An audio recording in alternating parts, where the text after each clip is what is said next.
But yeah, I mean, with the guys like fucking Colton out there who are deadlifting 1,000 for 4 reps.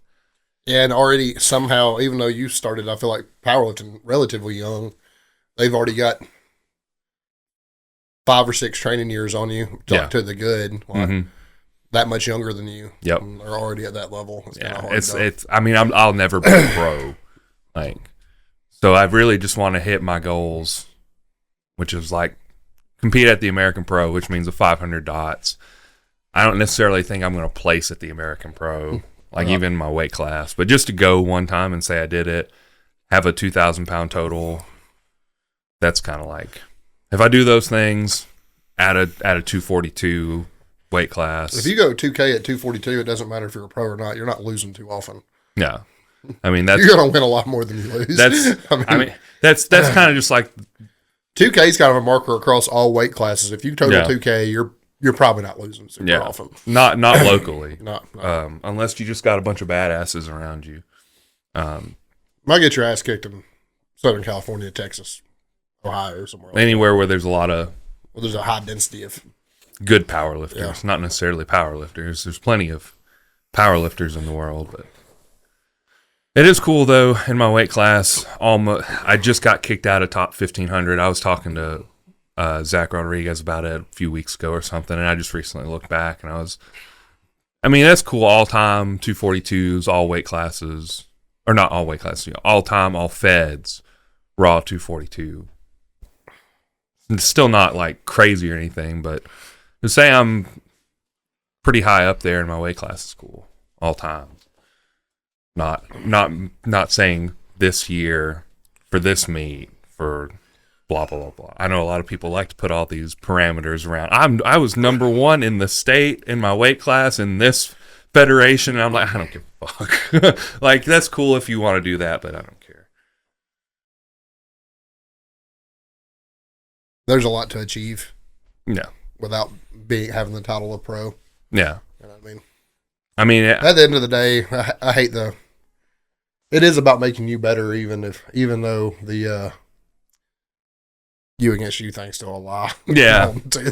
I'm holding to that. So. I don't disagree.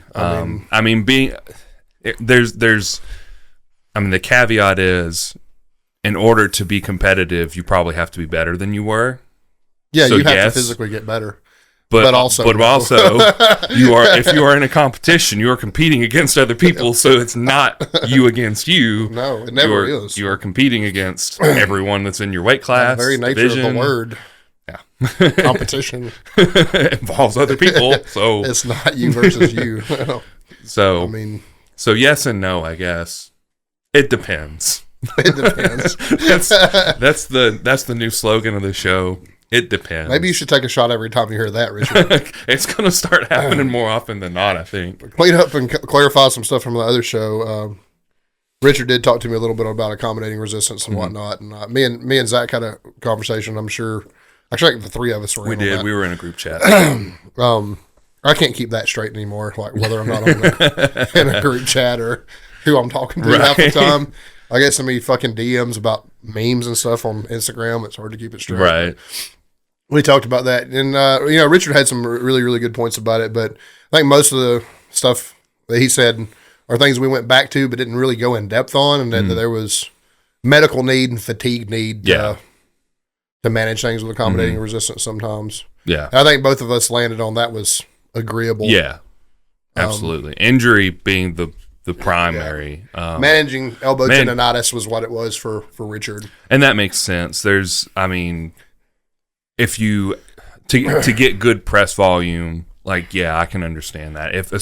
Which that also kind of runs into injury a little bit, because tendonitis isn't really an injury, but it is affecting your ability to lift. So in a sense, I would kind of put it in the same. It is a wear and tear injury. Yeah.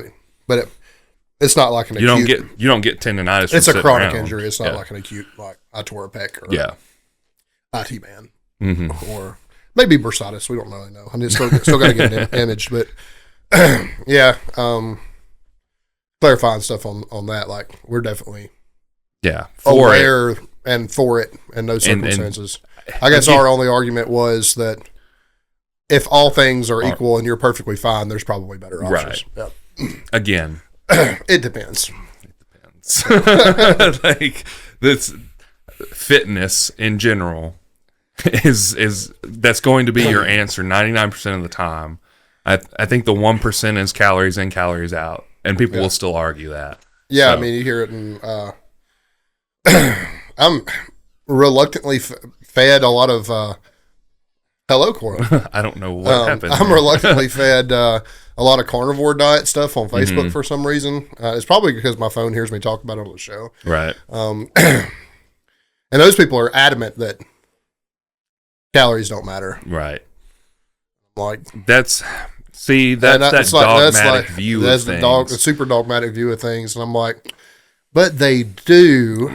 Like, and then as soon as they talk about like trying to gain weight on carnivore or lose weight on carnivore, then there's like, oh, we're cutting this, I'm swapping to lean meat, or I'm adding whole dairy. I'm like, oh, so you get you're more adding calories. super caloric sources of food in order to gain a surplus, or you're moving the sirloin from ribeye to lose weight. Interesting how that works. By your own admission, you just admitted calories in, calories out. Calories in, calories out just work. Yeah, I find that super interesting, and I mean, quality of food matters to an extent. 100%, it helps the body. I believe it helps the body. 100, yeah. But as far as like, I mean, didn't they do, what was it, the McDonald's or the Oreo diet or something where they lost weight because they were in a calorie deficit? Well, they ate the actual serving size on things, and it caused a caloric deficit. Right. Goddamn. Who would have thought? It's not like science has been saying that for years. The conversation before the show. We were talking about my team versus your team bullshit. Yeah. I think y'all know me and I do vote, but I do not vote red or blue. If I do, it's intentionally against incumbents because I'm a contrarian. If they were already doing something good for me, they would have done it by now. So I will literally write in a friend or just vote for the other guy just because whoever's currently in didn't fucking affect my life any. So get fucking rid of them. But I posted up some Bernie Sanders hate, and now apparently I'm a fascist. So, yeah, I found that really interesting. And I mean, like, if anything, I'm an anarchist, and I fucking hate all of them, and I think that we can govern ourselves. But I would be hard pressed to say everyone can govern themselves because not everyone has the same. What's a good word? Well, to be able to govern yourself, you have to do something else we talked about, and you have to give in and admit that violence does solve certain things. Mm-hmm. And people on both sides of the political aisle are hesitant to admit that. I mean, really, when you think about it, right? How many times have you looked at someone? Man, if they had been spanked as a kid, they wouldn't act like that. Oh, man, I got my ass beat bloody to the point that it was absolutely unfair, but I know how to behave in public, by God. That's what I'm saying. I mean, I didn't. I don't, and I'm not doing that to my kid. Right. I don't condone it, but I'm not saying it's the right thing or anything like that. I mean, I think there is a degreeing level of what punishment is deserving of the action, right? It's just like the calories in, calories out thing. People just like subscribe to something, and then if you disagree with their point of view at all, then you're just the polar opposite thing. You're the enemy because you disagree with me. Like, well, I'd probably toe the line more than anybody does, but okay. Whatever. Right. Like, I think we have this inherent like first world problem of having so many like either shitty options in terms of politics or really good options in terms of a lot of other things to the point that like talking about carnivore versus vegan. We know whole food works, man. Like, there's a reason why both those fucking diets can work for people. Like, and there's a reason. Dr. Mike came out with. He was on a podcast talking about veganism. I don't know if I've said this before, but he was saying veganism used to be incredibly healthy when everything was whole foods, and then all these supermarkets and food plants or whatever came out and were like, oh, well, veganism's on the rise, so let's make processed food that's vegan. And all of a sudden, veganism is not as healthy as it used to be. You talk about Oreos are fucking vegan. Exactly. I think we all know on the health and fitness podcast, that's probably not the way to, unless you're somebody like Lance that physically needs the calories. Right. It's probably not the best way to obtain your goals. Well, even for him, it's not. I was going to say, by his own admission, he says he's a terrible vegan because he doesn't eat like whole foods and stuff all the time. He eats lots of protein bars and stuff like that. I would say he's more just more anti-animal product than he is vegan. That's probably true. Like, he's not concerned with a whole food diet. Right. Yeah. He's more about the ethics, and I think that's if you're going to do it, I think that's the right reason to do right. it. But like this, my team, your team, bullshit about everything. Like, not everything's a football game, dude. But everyone takes it like that. Oh yeah, anything you look at, they take sports too seriously. You look at like comic book movies, man. Back in the day, it was you're either Marvel or you're DC. And I was like, I like both. Like, I'm gonna watch both. I don't care. Like, but Marvel's so much better because they have this. And I'm like, that's cool. I like the Marvel movies. I also like the DC movies. I like comic series. I like Marvel better, but Batman. Right. Yep. They got Batman. They got Green Lantern. Actually, the movie sucked, but like, as a lot of the comic books are really good, and if they had actually done some decent stuff with the movie, it probably would have been really popular. I think it's funny too that these extremes that people think the opposite side operate in, whether it's politically or anything else, are so far off the actual definition of those things that, like, it's just like a lack of understanding. Yeah, 100%. Like, so much could be said about this. Like, you see these extremes in the world, and it's like, okay, that's what this actually is. Like, this is what we can call this. And then you have somebody that just slightly disagrees with you politically, and they're like, you're that. I'm like, no. No. Let me show you what that is real quick. I mean, you can open up a history book and I can show you. I mean, right. I have the Communist Manifesto sitting on my fucking bookshelf, and I can show you how shitty that ideology is. But, like, all you know is that it's anti-fascist, and that's cool. That's fine, but things start to suck in both directions if you go far enough.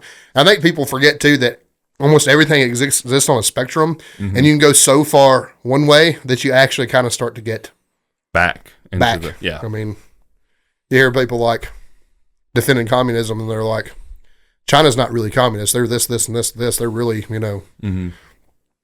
they're really a capitalist government, and they operate under this authoritarianism, and they say they're communist, but they're really not, and all this other stuff. Yeah, well, the idea started this way, and then, it probably swung to what you're talking about. But this is how it actually fucking works. Right. It's like, there's a lot of shitty borderline fascist things that happen in this country and others. I can speak on some things that are happening now that I think fucking suck, and definitely are reminiscent of that kind of things. But real fascism was fucking murdering people by the fucking millions. Mm-hmm. Like, by the fucking millions. Yeah. Like, we should probably calm down. Right, about that word. Well, I mean, that political stuff's easy, right? But, like, it happens in every facet of life. We talk about diet. We talk about, think about my bickering with the CrossFit dork. Mm-hmm. Like, when I started there, I think it saved my life. But, like, that person in particular, whose name escapes me now for some reason because he's fucking irrelevant. And he's a giant pussy. Man, what's his name? So I can blast him publicly. I don't know. Brett. Come on, Brett. What's your last name? I don't fucking remember. But, like, Brett, the CrossFit guy. That's the only way you work out. We're better than everything. Right. You're fucking not. You just do it. I'm happy you like the way you do it. Right. I'm doing it again now to help me lose weight while I'm off the barbell. But, like, no, that's not powerlifting is not the only thing. Neither is CrossFit. This whole fucking spectrum of things. Bodybuilding, that's the thing, right? People are so invested in their thing, their sport, whatever it is. They're so afraid of the opposite. Yeah, they enjoy this so much that there's no way anything could be better than it. This has to be it. So I'm not going to go and try these other things because this has to be. And it's like, there's people that feel that way about running. Right? Running's how you want to stay in shape, dude. That's fine. Thumbs up. Like, I mean, people do like mountain trails, like biking. Like, I mean, you'll never see me bike on a half the trail, powerlifting world seems like they're in Brazilian jiu-jitsu right now. right. I mean, there's and like strongman apparently too. I mean, it just is what it is. But it's just so funny that people just like subscribe so hard to one thing. Yeah, I think that makes them blind to like big picture. Mm-hmm. Yeah, because it's like one of those things where I'd still want to learn Muay Thai at some point because I think it'd be really cool. I mean, I'm not going to do it right now while I'm trying to achieve powerlifting goals because I don't want to inhibit one goal with the other. Those things are they're not synonymous. They're the opposite ends of They're really the opposite ends of fitness. Yeah. So, I mean, you can't really do one, you step on the other thing, and it is what it is. But they're not the only things that exist. Right. I mean, it's just so funny, and I do, I maybe I shouldn't have posted that too because like I do try to like shy away from labels and stuff, but I just thought it was funny because like you hear all about this about everybody's in somebody else's back pocket and like the claim is this guy's not, and then it turns out he actually fucking is. Yeah. Like you probably didn't have to see this fucking printout to know this, but like it probably if you're any type of like. If you're using any type of fucking due diligence or your brain at all, you knew he was doing that without having to see the fucking paperwork. But like, here's proof. But I'm a fascist. You're a fascist because you shared proof. You shared proof. Evidence that God this man like that kind of sucks, right? It's the same thing with. I mean, I keep bringing it back to fitness, but I guess that's fitness. A fitness podcast, but it's like this in fitness. It's like this in everything. What I was thinking was like. You can have a study that shows evidence-based. Hey, this grows more muscle. You're wrong. Like I don't care about your science. You're wrong because I like to do it this way. Like that's fine. Like keep getting less gains than optimally. Like the optimal bros are always skinny and weak. I'm like, Dr. Mike is a optimal bro, so I mean, whatever. Like I mean, there's training smart. There's nothing wrong with training smarter. Who's that other guy? There's also nothing wrong with just being in the gym and doing what you want to do. I think doing things in an average way is going to lead to average results. Yeah. But we talked about it on the show that we had dedicated to that. We're talking about dedicated to ROM. Mm-hmm. Like being in motion is better than not. So you're going to see some type of gains just by showing up and being consistent. That's actually you're going to see the most amount of gains by showing up and being consistent. Whether or not those things are maximized, different story altogether. But like, and I mean that you see this in every facet of life. And I think what I'm tired of, politically, fitness wise, sports wise, like sports are boring. There's a reason why I don't like watch every Auburn football game anymore. Like it's to the point that it's like the bickering around it makes the game itself fucking boring. Yeah, like it makes it hard to even care because like. They could go out and blow out somebody by 70 and some dumb fuck Alabama fan in his windbreaker pants is going to have a thumb up his butt talking about how much better they could have done it or how Alabama could have beat them by 80 or some shit. Like, yeah, that's fine. It's just a fucking game. It's literally just a fucking game. Like, I mean, food's the same, food and fitness is the same way. Like, it's just the way you wanted to do it, man. Yep. It's not the only way, but like, I mean, you get into other things like politics. There's definitely hard rights and wrongs. Right. I think we know that, like ethically. But those lines get fucking crossed by everybody and everybody involved in it. If you don't have a seat at that table, you don't fucking know what happens behind closed doors. Really. So like, it's just so funny that people are just like, they really believe in this thing. Yeah.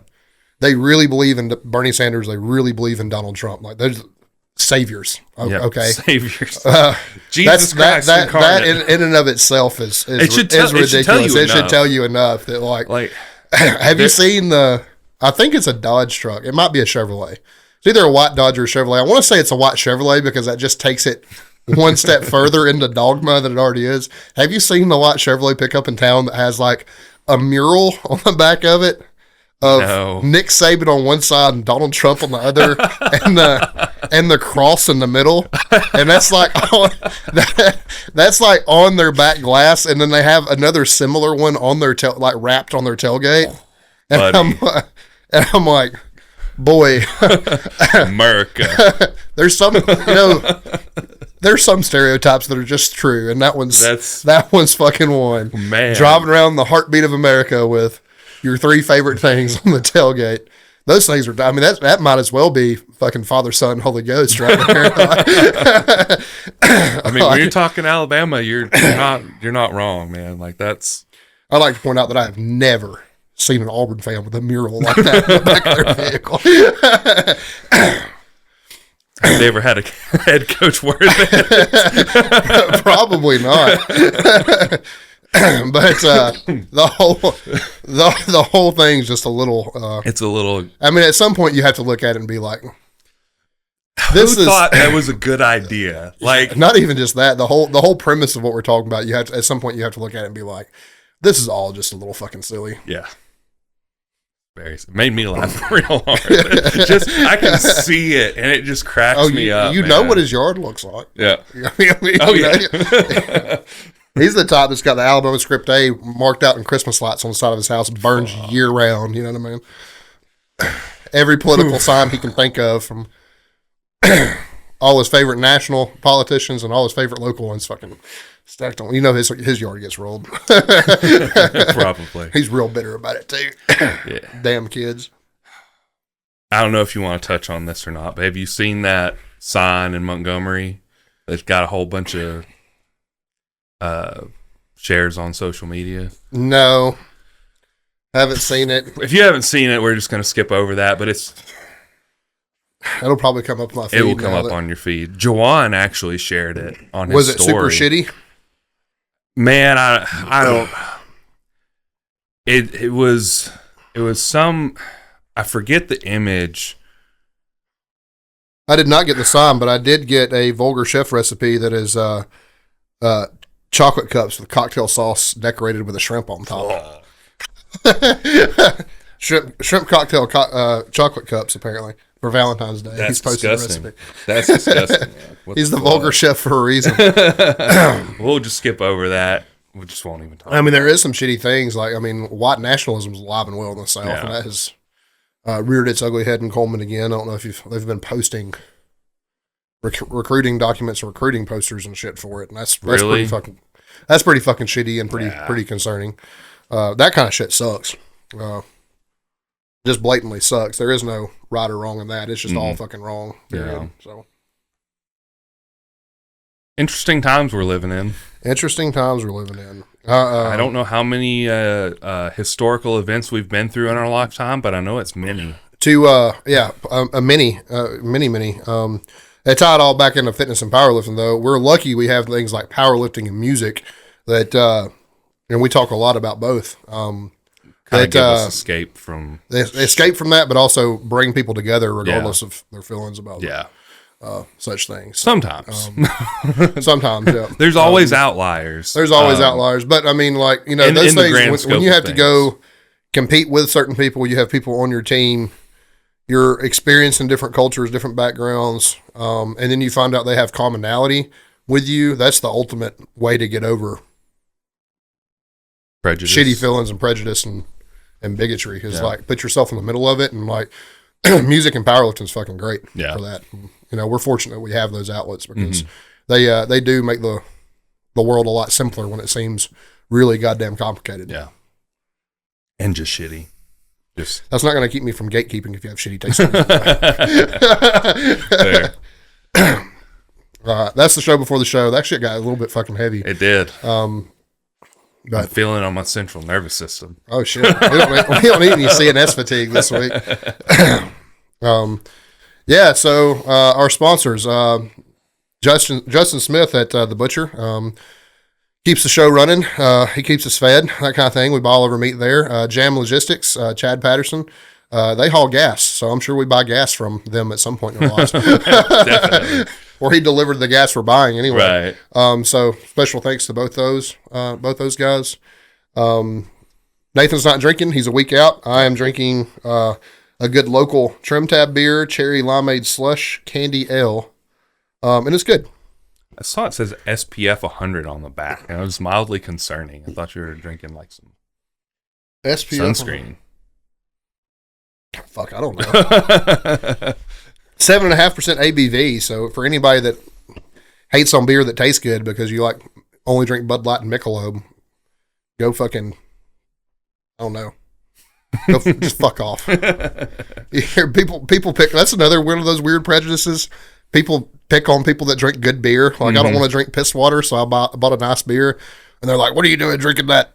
Girly drink. Girly drink's a nice way to put it. Yeah. And I'm like, oh, this is literally 3 of the beers that you have in your hand in one. But like, yeah, sure, I'm the pansy here. You're drinking a Michelob, but it's not supposed to taste good. It's not supposed to taste good. You're supposed to be miserable when you drink beer. Same thing. I mean, they say the same thing about like whiskey and scotch. It's like, it's just supposed to burn. Like you're just supposed to. It's not supposed to taste good. That's horse shit. It's just supposed to. It's supposed to hurt when you drink it. It's like, bro, that's not fun. Like ammonia is supposed to burn when you hit it. Speaking of, I got a new thing of Skull Smash. They're not a sponsor or anything, but shout out to them because they're really cool. They were running. I wouldn't say they're running behind, but I was kind of just like messing because it'd been a few days and I hadn't gotten a shipping notice. I was like, hey. I just wanted to make sure that I was going to get this before my meet, which is like several weeks out at the time. I was like, I just want to make sure I have it for then because the one I got is kind of dead. And I guess the owner of the company messaged me back. He was like, hey, sorry about that. Working on it right now. Hope you kick ass at your meet. And I was like, pretty cool. They did it and like no questions asked. Took care of it, huh? Filled it, sent it. I got a shipping notice that day. Very cool, and it's strong. Hell yeah! I was like, I wonder if I need to, because some of them you have to like pre-mix with a cap full of water and then shake it up. I was like, I wonder if this one does. I popped the lid open. I didn't even get it to my nose. I was like, holy shit. No, it does not. I got Mean Bean, which is supposed to be coffee scented, and it is not coffee scented. It just smells like ammonia. Yeah, ammonia is just, regardless of what it says on the can, there's no shot of in any good ammonia companies, because I've used Obsidian a lot and I love their shit. But it's cosmetic. It all smells like high levels of cat piss. But it's ammonia. I mean, what do you expect? It's fucking fun. Oh yeah, it made my eyes water a little bit in the house. So I don't understand people that can do those fucking sniff checks in their car, dude. You know that car is like a fucking literal gas bomb. Right? Like, I don't know if ammonia is flammable or not, but yeah, fucking people testing them in their car. That's got to be getting to be dangerous levels of ammonia in there. Savages. No thanks. Yeah, I'm not doing that. So we got on a little bit of a tangent while we're trying to introduce the show. Yeah. But you can listen to us on Spotify Podcasts, Apple Podcasts, watch us on YouTube. Like, subscribe, leave 5 stars, leave comments, send us DMs, tell us we're great, tell us we suck. Do the whole fucking 9 yards. Yep. You already know our socials. You know our socials. Yeah, well, I'm going to give them to them anyway. At Coleman_Barbell, at Nathan Skedios, at Sip It and Rip It on Instagram. And yeah, that's how you do it. So, we are there. We will reply to DMs. We will. We don't get many of them. So we don't. I mean, other than between friends and stuff. I'll tell you what's helped. It seems like you're posting friends of ours lifting. Has helped traffic. I need to do that more often. It's really like, and I tell people this when I share it, I'm like, it's not that I don't want to. I just forget to get on this page. Yeah. And I'll see stuff on my personal Instagram, and I'll just like oh, that's cool, like it, keep scrolling or whatever, or leave a comment. But it does seem like people really enjoy it when I Richard, Ron, and Zack show up a lot, but they also post a lot. Yeah. So like post frequency helps. Like if we see it a lot, if you tag us in it, we're more likely to share it. Realistically, if you tag us in it, we're probably going to share it. Yeah.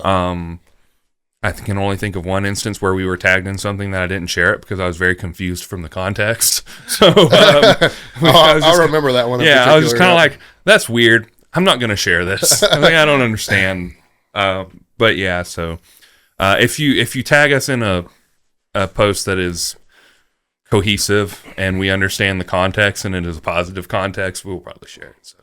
If it's a negative one, if it's funny enough, we might share it too and make fun of you. So yeah, that's fair game. You make fun of us, we can make fun of you back. That's freedom of speech, baby. We have that for now. For now, we'll see. Maybe it won't go. I hope it doesn't go down that road. But yeah. Don't need to get politics again. Not in the main show. Show before the show is fair game. But yeah. So. PR songs or what are we doing in the gym this week? I didn't tear, but I strained my pec, so I've been twice. I hit 465 on Monday. And all my warm-ups leading up to it felt really good. I may have been underhydrated or under warmed up because using the kilo plates, I was jumping a little more aggressively than normal. Or not the kilo plates, kind of lead the to comp that. plates. Yeah, the comp plates. I was trying to be mindful of my jumps and not make too aggressive of jumps, but I went from 425 to 465, which I was a little iffy on. I was like, maybe I should hit 445 in between it, and just kind of see how it goes and make it like a comp ladder basically, and be, my 425, 445, end on 465. But we just went ahead and jumped 465. 425 moved really good. Didn't have any inkling of pain anywhere. I brought 465 down to my chest. I can't remember if it was as I pressed or as it touched my chest when I felt the strain happen. But I pressed through it because I was like, fuck it. Like, I'm here. It's on me now. It's on me. I could tell Austin to get it off, but honestly, the press went good, like, especially for a 10-pound PR. It wasn't an RPE 10. It was not. It would have been much, I feel like it would have been a much lower RPE if I hadn't felt that strain, but I just pushed through it. May have been some semblance of drugs and iridescence that caused me to push through it. I don't know. But, so I did that, and it was a good press, but then, like, my chest has really not gotten better. I had TB 500 in the tank, so I was able to take that for the first 2 days. So that was Monday night, Tuesday morning, because it was really bad on Tuesday morning. It's not so bad anymore, but it's still not to where I can. It's not weight bearing. Like, it would probably tear if I tried to put weight on it. So it's getting there. So today's Saturday, so it's been about 6 days. Typically, they say, depending on the degree of the damage, it'd be 3 days to 2 weeks. So just before 2 weeks would be meet day. So I got some BPC on the way.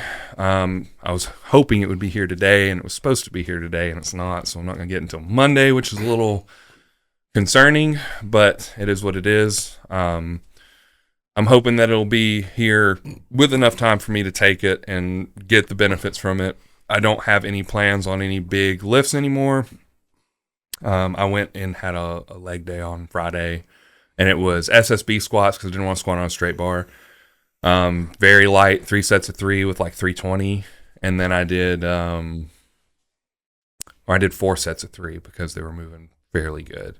And then I did like 4 sets of 12 on leg press and some leg extensions, leg curls. I did some trap bar RDLs, which was different, but it felt really good, and I actually want to keep doing them. Yeah, those are pretty great. They felt better than a normal RDL because I could feel them in my hamstrings better. I feel like it feels like a dumbbell RDL that you can load heavier. That makes sense, yeah. So I was pretty happy with those. I was also wearing my squat shoes, and I don't know if that had anything to do with it or not, but they felt really good. So I'll probably keep that in the playbook, and off season I'll probably use that as a secondary deadlift / hamstring accessory. So my week in the gym was barbelless. Barbelless. Barbell-less. Barbelless. It was a non-barbell week in the gym. Mostly gained toward keeping some strength and muscle on me and help facilitate weight loss and a little bit of healing. So nothing to report because I didn't get anything cool. I breathed heavy a lot. I think everything all the workouts ran 30 minutes to an hour. A couple of CrossFit Metcons this week, at least CrossFit-ish Metcons. I'm very not good at that right now. So there's probably some gains to be made in terms of work capacity for sure. And then, like I said, everything's pretty much just maintaining strength without using a barbell, essentially. So nothing exciting. Probably won't be for the next 3 or 4 weeks. I am already ready to be back on a barbell. Yeah. I had no barbell other than, showing newbies what I want out of a movement. I had no barbell this week at all. Yeah. So we're talking about at the most, 100 pounds. So yeah. Just inherent with my job, I'm going to have to demonstrate. Right. From time to time. At least a little bit. So So no big deal. I think I had a plate on deadlift today showing somebody how I wanted it done. So You can do that in your sleep. yeah, it's obviously, but a little bit of a bummer, but I already feel like my attitude's starting to adjust a little bit. If that makes sense. So that's a really positive thing. No news to report other than I'm down a few pounds, and that's going well. So other than that, I wouldn't say it's a lame week because it's exactly what I asked for, but just not terribly exciting. Yeah. You think summer shred? You think you'll do it? No. I don't think I will. I think really what I want to do is continue to be a powerlifter. Mm-hmm. So yeah, you could do both. Good. I personally like the training is cool, the dieting is cool. I can respect all that. Even maybe when the barbell comes back and I'm more motivated when I'm doing more bodybuilding-esque workouts. Everything right now is full body, super fast. Everything's super set. Like I said, 30 minutes to an hour is ridiculously fast workout. That's a blistering fucking pace. And some of those days were with 15 minutes of cardio post. So like I wouldn't say that it's necessarily super tailored toward that right now. Right. Like so much it is just survival. Right. You know what I mean? It could be fun though. There was nothing I did save one Metcon where I had a lot of ab work that I really would say I even got a pump on. That's fair. Yeah. So take that for whatever you want to. But also, things are somewhat conservative. Some movements are new. So just not doing a lot of weight in general. So we'll see. The shots seem to have helped my hip out a lot. I did get some cortisone shots. That post-injection pain is gnarly. 11 out of 10. Yeah. 100%. I don't think it'd been so bad if I hadn't got them both done at the same time. But having both hips done, the night of was awful. The day after was awful, and then I would have went and got those Tuesday. By Thursday morning, just in time for my workout, I was right as rain. So. But it was fucking bad, boy. Was the actual injection bad? I know you said it was weird. It was weird because, it's kind of a more gel-like substance. Huge needle. It looks like a fucking water hose. Probably. If it was an 18, I wouldn't be surprised, but it seemed like it was could have been as big as like a 15 or something like that. Pretty big fucking needle. And then it goes right in on top of that leg bone in your hip. So you pretty much, and he told me, he's like, you're pretty much going to feel this hip bone. So that's weird. So I wouldn't say the pain's not bad. There was a lot of odd pressure. Yeah. It wasn't too different than getting my hips imaged and having to have the contrast dye put in. They put it in like right above your dick, like in the crease of your leg. Wasn't much different than that. That was a little worse because when they put that dye in, they had to go between the head of my femur and my hip. So it was actually like between bones. So it felt much deeper and was more painful. But this wasn't too much different. It was mostly just a lot of pressure. The shot itself wasn't near as bad as the post-injection pain. Yeah. That's typically the case, though, because the injection... I do well with needles, though. There were some people that would have freaked the fuck out about that. Yeah, I mean, 100%. But it was a new better experience. or for worse. Yeah, and kind of getting into what the topic of the day, somewhat. We got another segment to do before we do this, but that's not something you should do often because those shots do tend to long-term deteriorate the joint. So that is a Band-Aid, not a permanent fix. So that's not something you guys should be reaching for. If you have pain. If you have pain, you shouldn't be reaching for it all the time. Anyway. When it's necessary, pre-surgery, I'm still up in the air as to whether or not I'm having hip surgery this year. If I do have the surgery, it'll get cleaned up, won't be a problem. If I don't, the shots at that point could become problematic. Right. So take that for what it's worth. Mm-hmm.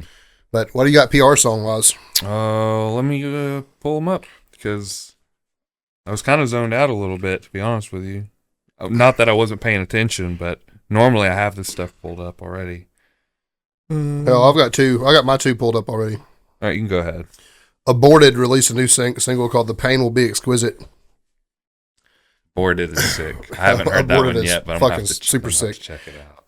That's my first entry at fucking death metal masterpiece. That's all they are. Straightforward. What's really funny is I also had Aborted, but it was Hellbound by Aborted. And that was off their most recent album. Yeah, it's fucking good. I like Hellbound too. My second entry. My second entry is the new Behemoth song, "The Shit of God." The Shit of God? That's a pretty funny title. That song is as dark as it sounds, and it fucking rips. Mine does not sound dark at all. It's called Daywalker by Within the Ruins. All right. But it's also very good. It's very heavy. I'm a big fan of Within the Ruins. Ever since I heard the one that had Gods Amongst Men on it. I can't remember the name of the album. But it was Injustice themed. Yeah. The story Injustice, which is pretty cool. And that's why I kind of got into them. I was like, oh man, they like, comic books and shit. So that's really cool. And they've written several songs that are comic book related. Like they had one on their new album that was about the Punisher and Daredevil.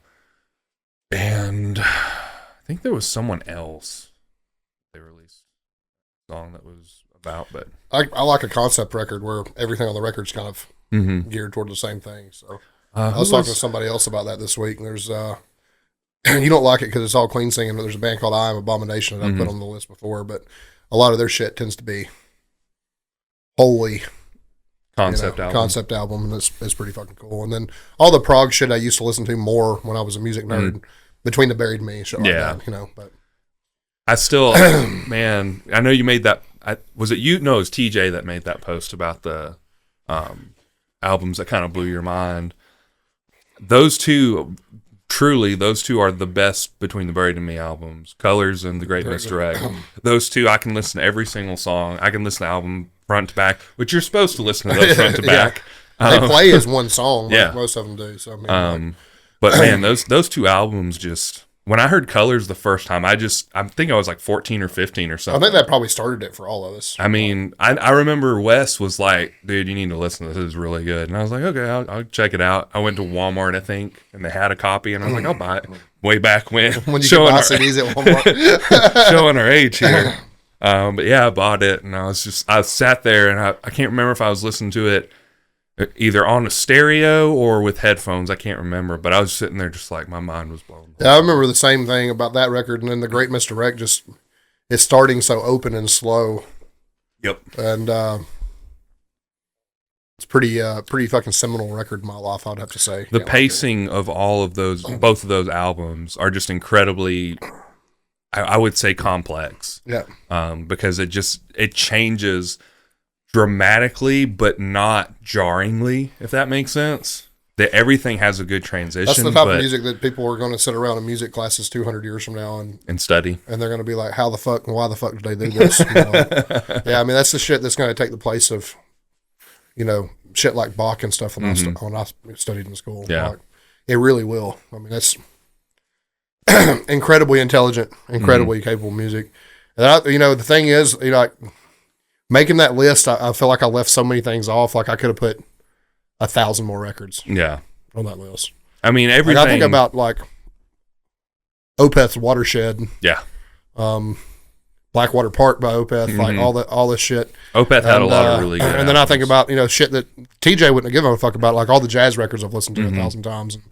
And, even the rap records and stuff I've listened to 1,000 times. Like incredibly. I don't know. Music's a fucking gift, dude. It really is. There's sit here and be a real big fucking nerd about that for a long time. I can think of things like, as complicated as those Between the Buried Me records are, I can think of 1,000 things that are like radically simple that had the same effect on me. Music's really fucking cool in that regard. It's true though. Like music, to me, like music encapsulates like emotions, and whatever they're trying to translate or speak to is kind of like, if you can hit that emotion that you're trying to portray in your music, then you've accomplished what. Yeah, that's the reason I'm such a fan. And people will hear me bitch and moan about this. There's a lot of lyrics that mean a lot to me. So, and I think the more time I spend in the gym, the more I feel like I've become. Lyrics have started to matter more. If that makes sense. Whereas me as a musician, the music definitely mattered more. Yep. So, I mean, I understand the appeal, but like the really cool thing about music is its ability to be completely without context or lyrics or anything like that, without a story or anything like that. You could just be listening to music and it inspire the same feeling in, 15 different people. Yeah. Like it's very, very emotional and that it tells you how you should feel. Yeah, which is really interesting. If you'll listen to it. Yeah, it absolutely does. I mean, think about, this is contextual. You were speaking without context, but think about any movie scene that you've ever watched that is very dramatic in some way or another that elicits an emotion. The music probably pushed that. Yeah. Like 100%. there are some scenes that in the lack of music pushes that sometimes. Right. But I specifically think of like sad things happening. I can't think of anything at the moment that really violent things happening, scary things happening. Right. But like you could see it and not be affected by it just by watching it. But if music is involved, it hits you in a different way. It's 100% does. There's a reason why movies are scored while they're not musicless. Right.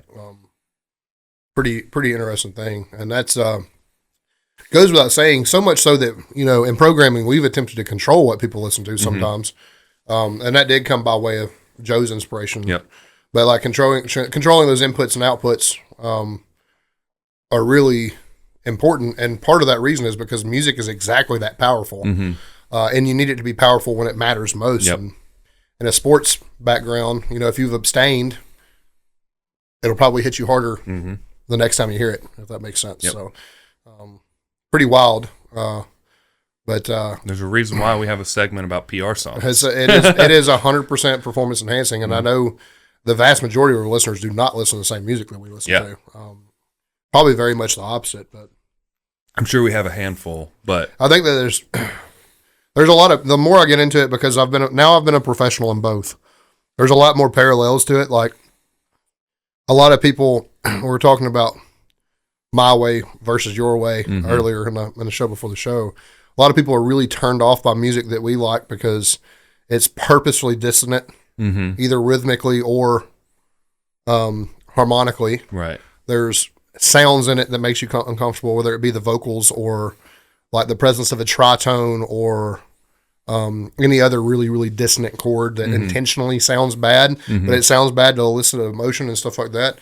To me, there's a lot of parallels between that and like programming now. Like chances are the things that make you feel uncomfortable are the things that like really, really make your skin crawl in the gym are probably the things that you need the most. And there's a big parallel with that in music. Like music should not be, I make a joke and it is halfway a joke. I don't really necessarily mean this wholly, but I make a joke all the time that happy music is bad art. I mean, it tends to be unrealistic and stuff like that. If you only ever see programming in the gym that makes you happy, it's probably not making you any better. Yeah. I mean, like, there's a huge amount of parallels I could continue to draw on all this stuff, but like, it's the truth. Yeah. So the gym isn't supposed to be easy. Like that's no, regardless of what your goals are. Richard's going to start taking a shot every time I talked about Dr. Mike, but Dr. Mike was talking about that on some podcast or a reel or something. It was basically like, you don't go to the gym to be comfortable. The opposite. It's the exact opposite, because you're not going to grow if you're comfortable. There's plenty of people who have said in the past, not even talking about fitness, getting outside your comfort zone is how you grow. Yeah, in the same way that dissonance and consonance happens in music, like dissonance is the thing that makes you appreciate consonance when it comes. And the longer music makes you abstain from resolution or that consonance, the better it feels when you get there. And that's the importance of music being inherently uncomfortable and challenging you. That's the same thing in the gym. We all just want to squat, bench, and deadlift. When you see the fruits of your labor from those Bulgarians that everybody in the world jokes about in the skips, and they show up on the thing that is comfortable, they show up on a new squat PR, you're like, all that discomfort, all that pain, all that hard work, this was worth it. Yeah. You know what I mean? So that's the same exact mindset though. So food for thought, a little philosophy when it comes to lifting into music here. Good though. Good conversation. I think we could have a whole podcast episode about music and absolutely. that'd be an interesting one. Yeah, absolutely would. We've almost been talking about it long enough to make it To make an entire episode about it. The meat and potatoes of this episode, though, now that we got PR songs and gym shit out of the way, is injury. We have both found ourselves injured. Yep. For me, again, probably for Nathan for the first time. In a little bit. Since 2023, I would say. It's yet to be seen how bad. Hopefully not bad at all. Hopefully it's something we both recover from, but especially you, seeing as you have a meat. In 7 days. But, getting into the meat and potatoes of that, what we could have done to avoid it, how we're managing things now, how we'll manage things in the future, the influence these kind of things have on us, where we fucked up, what we did right, Yep. Stuff like that. Yeah.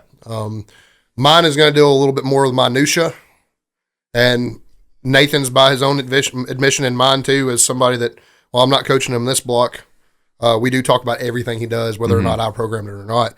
A little bit more of a macro, what we did in total may have led to this for Nathan. So I'm gonna let Nathan go ahead and take you through what happened to him. He kind of already spoke on it. The pec strain and the last heavy bench press of prep, and I'll get into mine a little bit after. So pretty much I already spoke on what happened. So I felt it at the bottom, felt the strain, pressed through it. I could have probably called Austin. To grab it, which was probably the smartest thing to do. If it happened at the bottom, the damage was done. Right. Fair. That's true. I just don't know how much more damage I caused by pressing it, or if I could, or if I did. I don't know. So it's kind of one of those things. But the fact that I was able to press it all the way up without any more pain, like as soon as it got out of my chest, I didn't feel it anymore. So it probably was just everything that happened at the bottom, and that was it. But retrospectively, could have asked him to take it off. I already said could have warmed up more, could have hydrated better. I know my water was not on point like it normally is that day. And I even thought about it prior. I was like, I really should drink some more water. I mixed up my intra workout, didn't do any extra electrolytes, but I was like, I'm going to make sure to get my electrolytes, get a little bit of walk, and make sure I warm up pretty good. And then I didn't do my full warm up. It was very, very crowded that night for whatever fucking reason. There was like 20 people. The bench presses specifically.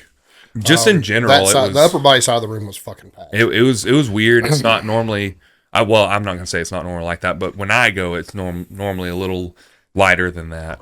So it was a little stressful, and I didn't want to spend too much time. I take that back. I warmed up a little extra because I was doing those really light chest flies with the dumbbells. I was like 5 or 10 pound dumbbells, just kind of getting a little stretch while Austin was pressing. So maybe it was mostly just the hydration. Then maybe it wasn't necessarily warm up. I forgot I did that. It was a change in the week too, because normally that's your heavy deadlift day, but you'd done your last heavy deadlift the week prior. And I due wanted to the timing of the meat. Yeah, and I wanted to make sure I had. Actually, it was 2 weeks. Yeah, whenever. But what normal deadlift day was set aside because the heavy deadlifting was over. Yeah, and I wanted to make sure I was going to get a spot because I just didn't know how it was going to be in Hartselle. Sometimes there's some people who I would trust to spot me. With me wanting to hit something really heavy, I was concerned that there wouldn't be anybody, number one, strong enough, number two, comfortable enough to do it. So I wanted to just be at the garage because I knew there would be somebody there. Whether me or Austin or a combination or whatever it may be. Like. So there's a few different things I could have done to potentially prevent it, but it didn't. So here we are. So looking forward. Let me prompt a question real quick, because it's something me and you've already touched on in private. Was that a PR attempt? Yeah. So to touch on that, should I have tried to attempt a PR? No, probably not. It's in my own admission, my programming, I put 445 to 465 depending on how the day felt. When I went into it, in my head, I said I should just start with 445, and I feel like it go to 465. One thing led to another, and I was like, you know what? I'm here now. I can just put the weight on the bar. You've got spots. I'm comfortable. I feel good. But there was that little bit of in the back of my head, maybe just start with 445 and see where we go, which would have been the smart thing to do. Which, there's no reason you need to PR before you get on the platform. I didn't do it with my deadlift. I didn't do it with my squat. Didn't get hurt on either of them. Tried it on my bench press and I got hurt on. That's not going to happen to everybody. Yeah. But there wasn't a need for it.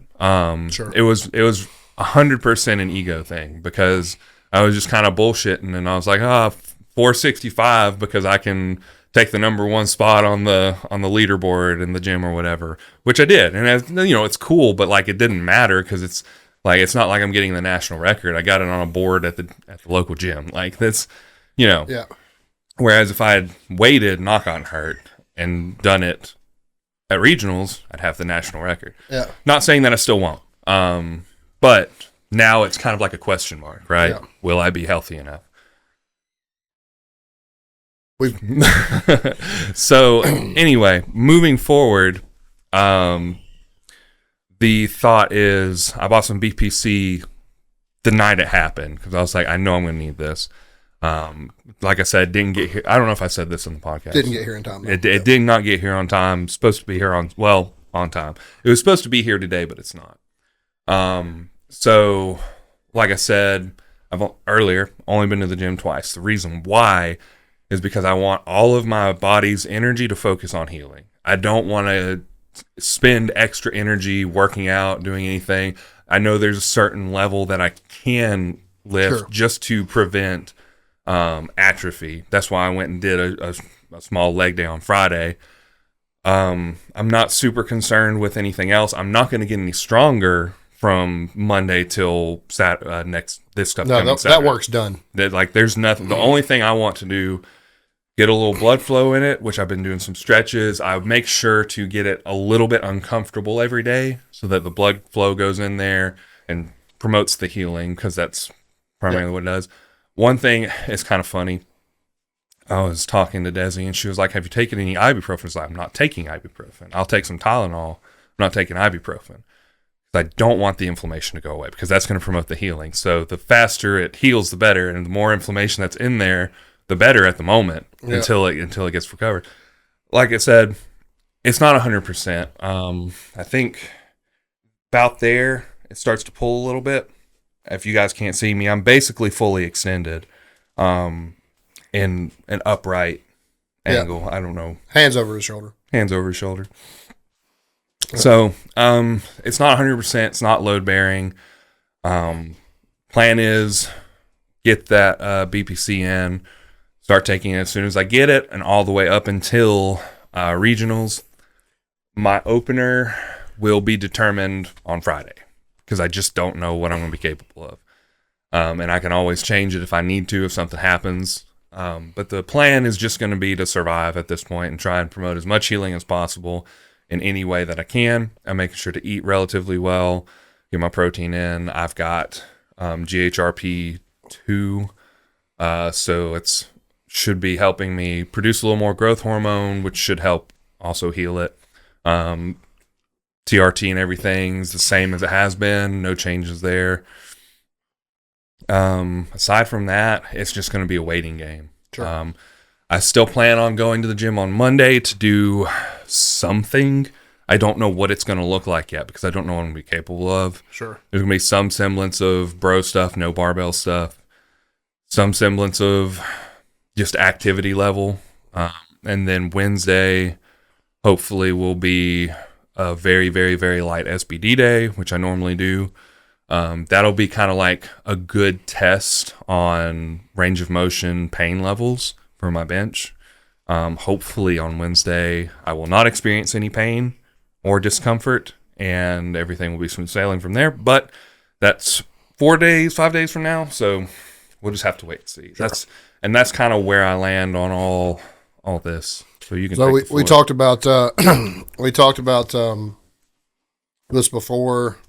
This is a philosophy I subscribe to. I feel like other coaches probably subscribe to, although they probably haven't put a number to it. But I really, I've said this a lot on the podcast. I really, really like Shaco's idea of when you get to this point in programming, any single 85 plus is probably going to get the CNS fatigue you need to develop a new 1 rep max. So in total, he gave himself a range and he took every bit of the range he had basically. But there's no reason to PR until you get on the platform because it is our sport. Yeah. I mean, our sport is to go set records on the platform, or to beat somebody else if you're not in a position to do that, and to beat your own total if you're not in a position to do that. Whatever it may be. But the point is, you're supposed to be at your best on meet day, and I think the biggest thing to learn from this is like just because you can don't mean you should.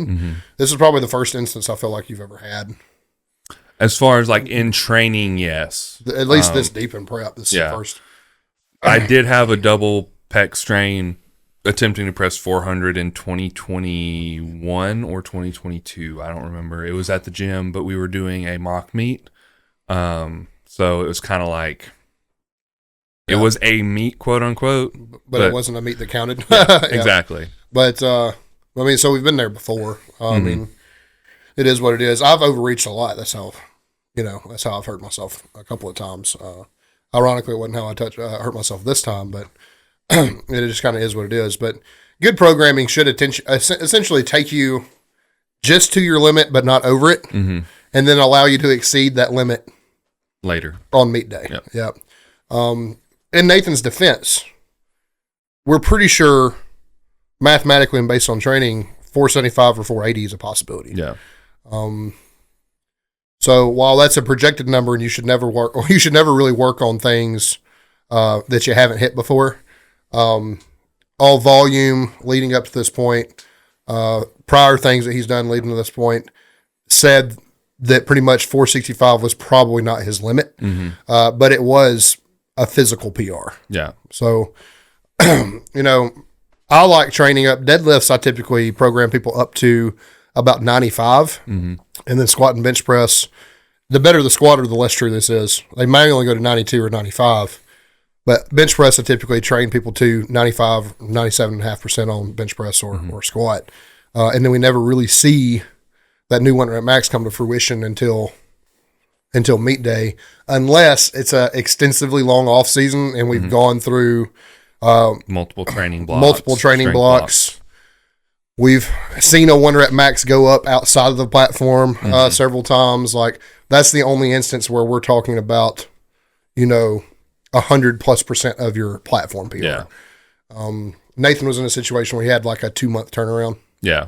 Well, it was a little more than that. It was like 4 months. We had what we had. Yeah. It was in October. So we had, I would say, November, December, January, 3 months. Yeah. Really by the time you got started. So it's a pretty quick turnaround for powerlifting. And to be fair, at the last meet, he didn't hit his potential on bench press either. So I feel like we dealt with a little bit more gray area going into this meet than we had less hard numbers than we normally would have, if that makes sense. Yeah. Like we knew what you could do, but what you could do didn't get done. Yep. So it was like, where are we speculative in a sense. But by and large, that's the reason I said his is kind of a macro view of it. By and large, it could have been prevented, and he, by his own admission, by taking 440, 445 instead of, and then, you're still getting roughly the same CNS strain, roughly the same amount of adaptation. And then he has to wait one more week before he gets to see whether or not he has 460 plus or not. But we know now it would have been there. Right. It would have been fine. Hindsight's 2020. Hindsight's 2020. But it would have been there. But the only thing you got from it was your name one place higher on a PR board at a local gym, like you said. Yeah. So not shitting on Nathan, but the point of this is wisdom is like there was no need for him to put himself in that situation. Yeah. Yeah. It could have been, and truthfully, like I keep going back to it. My brain, like if your brain is telling you something, you should probably listen to it. Yeah. So your instincts are probably correct most of the time. Yeah. If you are thinking to yourself, I really should do this instead, especially when it comes to training, especially if you're trying to be conservative, you're better off being conservative. Sure. What you get out of 10, 20 pounds or 1 or 2 more reps is probably not going to equate to what you lose in the process of getting hurt. So just don't be a dummy like me. Like I said, I wouldn't exclusively say it was stupid. It wasn't stupid because it was within my means. Yeah, 100%. But me and you also have the knowledge to know that I didn't need to do it. Yeah. It was not a necessity. It was not something that if he said, "Hey, I'm in a bad spot mentally, I really have to have this bench press." It's a little different. But I went in feeling good. I went in feeling very confident. I've felt very confident about regionals entirely up until this injury happened, that I was going to go out there and if not win, I was going to at least get a couple more records, potentially 3. I just don't remember what the record is for total. But nevertheless, I mean, we don't think it's blown. I think you're going to be recovering, probably be okay. I think that it's going to be recovered enough to compete. Is it going to be recovered enough to go out there and hit 465 again or whatever the kilo conversion is? I don't know. That's going to be the big question mark. But I think I'm going to be fine enough to go out there. I might take a meet PR of like 440, worst case scenario. Sure. That's pretty conservative compared to what I had projected, which was up to 470. Sure. So we'll see. Yeah, I mean, you just got to be aware of where you're at, where your body's at, where your program is at, and then, like Nathan said, you need to be aware of need-based. Do you really need it? And also hydration. Yeah, hydration. I mean, that's huge. I mean, injury risk and like we talk about being dehydrated causes up to like a 10 or 15% decrease in strength. Mm-hmm.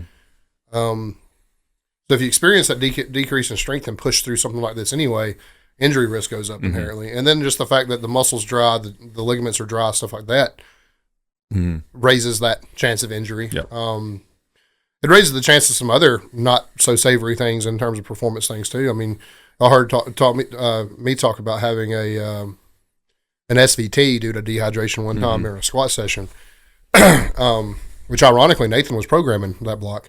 I had it in October of 2023. It was 100% tied to not having enough water. So, I mean, there's things beyond injury that could happen if some of these boxes aren't checked off. Yeah. Are you well fed? Are you hydrated? Are you hydrated with some electrolytes? Because that's crucial for performance. Did you do your whole warm up? Which he corrected himself and said that he actually did a little bit extra. And then, do you have a bad feeling in your head? I know that sounds ridiculous, but like, he said he felt like something was, even despite feeling good, something was amiss. It was not necessarily a miss. It was just my brain was saying you should hit something in between this.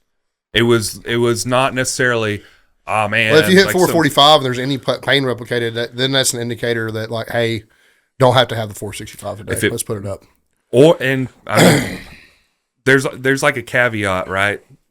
There's a potential of overworking because you warmed up too much. Yeah. And then your strength decreases, which could increase your injury risk.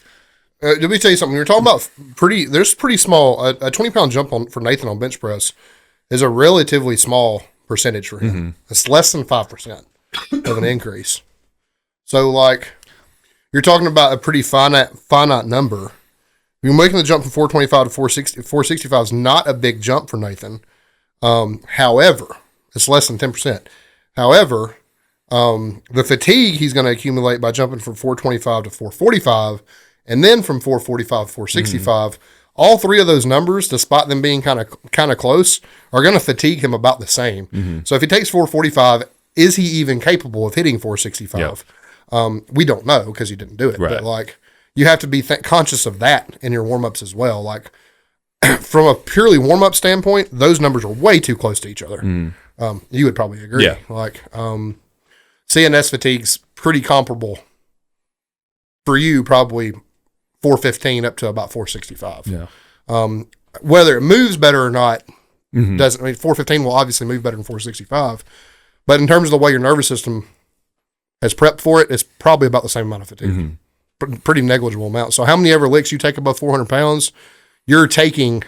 The more you take, the more you're taking off the top end. Essentially, is what I'm saying. So So it has to be a calculated, understood thing. Like, if he just blows up 445 and it's better and he moves a little bit better, maybe he doesn't hurt himself, but maybe it puts him in a higher risk of injury when he goes under 465. You really just don't know. Yep. So take what you have to have, take what you need to have, and no more. Yeah. is basically what I'm saying. And that's dictated by attitude and stuff like that to some extent too. With me personally, submaximal weight, not a big deal. Just didn't feel good going in. I think mine was largely an attitude thing. Had a bad attitude about being there. Didn't want to be there. Had kind of in a way made up my mind that something was going to happen regardless. And sports psychology is a very, very real thing. If you want it, or if your brain has already made up its mind about it, it will happen. So you have to be careful. But largely what we've come to with mine is that I warm up different. I work out different. We do all this rehab and prehab stuff for my hips. We know there's an improvement in strength. I was getting to the point that for the first time in my life, I'm legitimately fucking strong at a squat. Just wasn't moving well. And that happened at a pretty light load for me. Took a weight that was supposed to go for 2, only went for 1. My good hip popped in the bottom of it.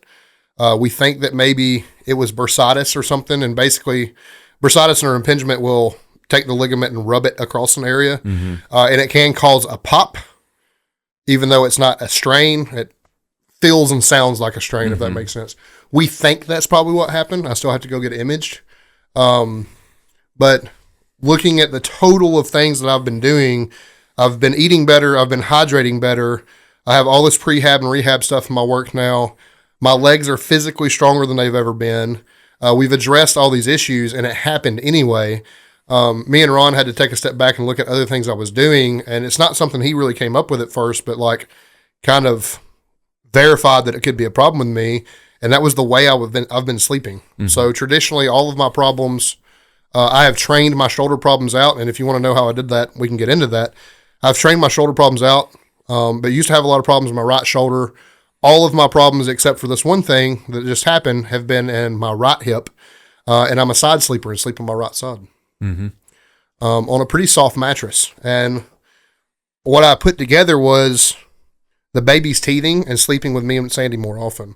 If I sleep on my right side, I'm facing out, like toward the edge of the bed. With the baby in the bed, I started sleeping on my left side, facing the baby inside in the mattress. So that's something I haven't ever had happen before, and I was waking up with sore hips and sore lower back. Yep. And I've known for posture's sake, for hip's sake, for a lot of sake, we really should be trying to sleep on our back, or adjust the way we sleep on our side. But we think, we're talking about minutia, and I mean it, but we think that it may actually be sleeping habits that are fucking my hips up currently. Can't you, I don't know if this is true or not. I've heard about a pillow in between your legs helping. I do a pillow in between my legs. Okay. What was suggested to me by Ron and Richard, actually both, starting to sleep with a pillow under my hips so that my hips don't drop into the mattress. That makes sense. Yep.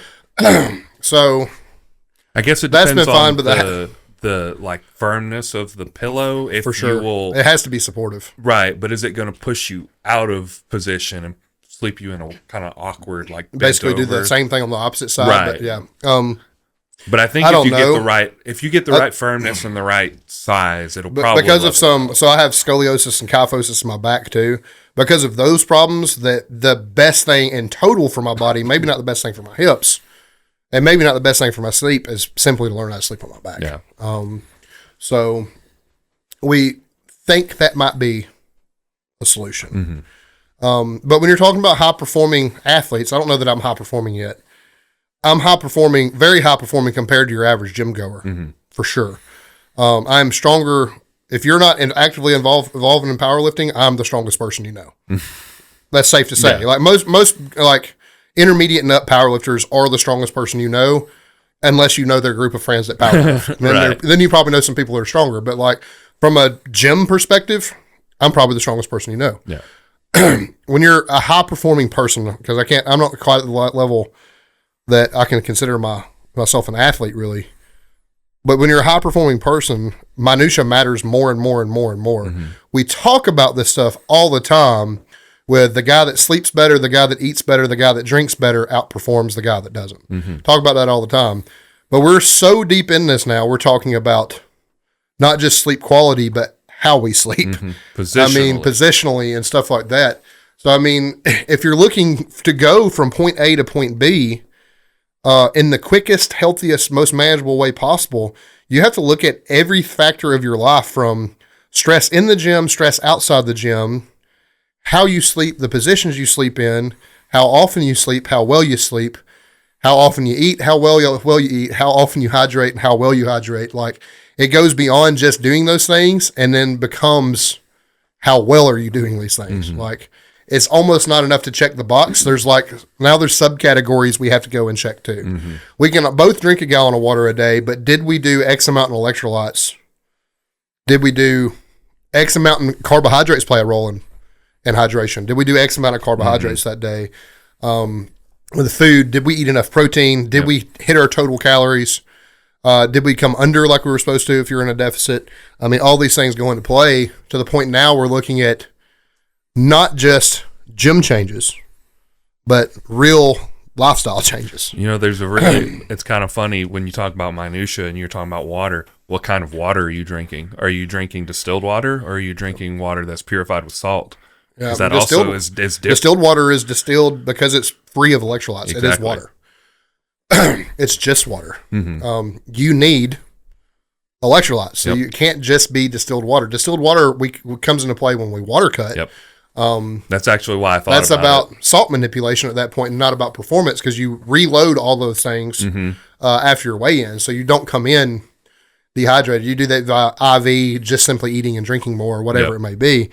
But that thing gets managed. But we're getting down to the finite details of what type of water are you drinking, how are you sleeping, quality of protein, quality of everything. We talked about, for a little while, it was a little fatty. It seems like it's burned out, but I still use some of these principles with food because they make me feel better. But the vertical diet, and why so many athletes moved to it was a higher quality protein because it was animal protein largely. And then all your carbs and all your vegetables were low FODMAP, just so you could go in not bloated. Right. Just so you didn't feel tight and fat when you got into the gym. Just basically for an athletic feeling. Not necessarily the actual goodness of it or anything like that. But we're talking about managing things down to the point that I'm not going to eat this because it makes me feel bloated. That's a different level of attention to detail that other people that aren't in the situation don't understand. Yep. So, and the funny thing is, there are people that don't pay attention to all these details who are better than us. Because it may be genetics, it may be training age, it may be all these things that come into play. But you get to elite levels, truly elite levels. Yeah, I'm talking about those John people are Hacks, those Joe people Sullivans. are the tops that are doing everything correctly, all the time. With the exception of sleep, because the bigger and stronger you get, the worse sleep apnea gets. But that still gets managed and tracked and taken care of either via CPAP or breathe right strips or whatever it may be, sleeping position or whatever you may talk about. So I think when it comes to the hard thing about injury prevention is these attention to details. Do you have a client that's going to pay attention to all these details? And then history goes into it. Obviously, I have a fucking terrible history with my injuries and my hips and stuff like that. But I've done that my whole life. So, that little bit of minutia that we've always couldn't be it, right? Because we've done everything else in the world. We've made my legs stronger. We've done all these rehab and prehab things. We've done all this. It can't be the way I sleep. Probably fucking was. Yeah. But injury history, lifestyle history, stuff like that goes into injuries quite a bit. And when it comes to injury prevention, it's imperative that you know why. Yep. And I've been battling this situation since 2020, and we've thought we knew why, and we may really never did, and we might not know now, but the importance of getting through it and never letting it happen again is understanding the why it happened. And with yours, a little bit more of you get a little bit more of a zoomed out look at yours. It's a little bit simpler, but it's simply, should you have taken 465? And also, and then the hydration comes into point too. But those two. But I do have actually a history of pec strains. Like that has been yep. the one injury that I've had the most consistently. Yeah. I've only had 2 real injuries. One was a lower back strain when I was deadlifting long time ago. That was before you. Yeah. Before we met. And then pec strains, I've had at least 3, if not 4 pec strains in my powerlifting career. So over the past 6 years. Yeah. So, I mean, that's plays a big factor in it because it's something that has happened before. Once an injury occurs, it is more likely to occur in the future. So you have to be more careful and you have to pay more attention. We don't subscribe to conjugate much around here, but I do like Louis' quote about weak things break. Mm-hmm.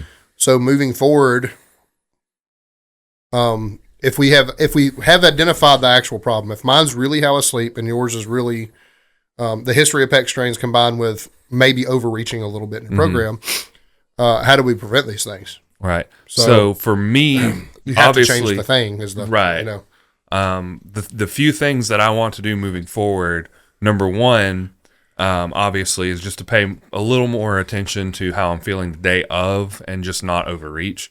That's the easy one. I say the easy one. They're both relatively easy. But the other thing I want to do is do cambered bar bench, because it will put myself into a deepened range of motion where the strain happened at the bottom. If I can get stronger down there, I'm more injury resistant. Sure, 100%. At that position. So those are the 2 big things for me. Obviously hydration and stuff like that, but that's an ongoing thing. If you have issues with equipment, other things you can do is a neutral grip dumbbell bench press, something that's going to allow you to go down past the point of contact. You could do hand elevated push-ups, so you could put your hands on plates, chest to the floor still. Push-up standard remains the same. But anything basically that deepens that range of motion. You could even do it on pec deck. Yep. Challenge your mobility a little bit and get your hands further behind your body. Yep. Things like that could help significantly. Overall, just a stronger pec. Yep. I'm pretty good at accumulating data, and now I do this mentally. I don't actually write it down. But things in a coach's program, when you get a program from a coach, you'll see things in your own programming as a coach that tend to trend through your athletes. Mm-hmm. Pec strain is not necessarily something that trends through my athletes, but what I'm seeing now is, and I believe that more tricep is a solution to bigger bench press the majority of the time. But now what I feel like I'm seeing more out of you, maybe Logan, maybe it comes to mind, maybe Chris a little bit. Chris is more in his shoulder than it is his chest. Logan's is just a raw power issue, is that maybe it's time to swap the focus to being very tricep heavy and accessory work to building a bigger, more resilient chest. Mm-hmm.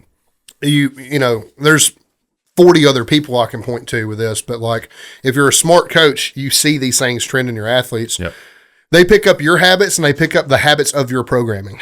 So like you can, if you're a coach and you're seeing these things happen, you should start adjusting your programming to accommodate these weaknesses, these injuries, these things like that, because they do trend throughout your program. If we always do the same things, you don't get better as a coach, your athlete doesn't get any better.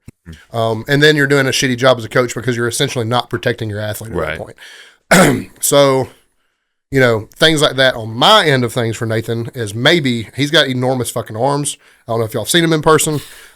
His triceps is probably not the weak part of his bench press anymore. Yeah. It's evident if weak things break that it might be his chest.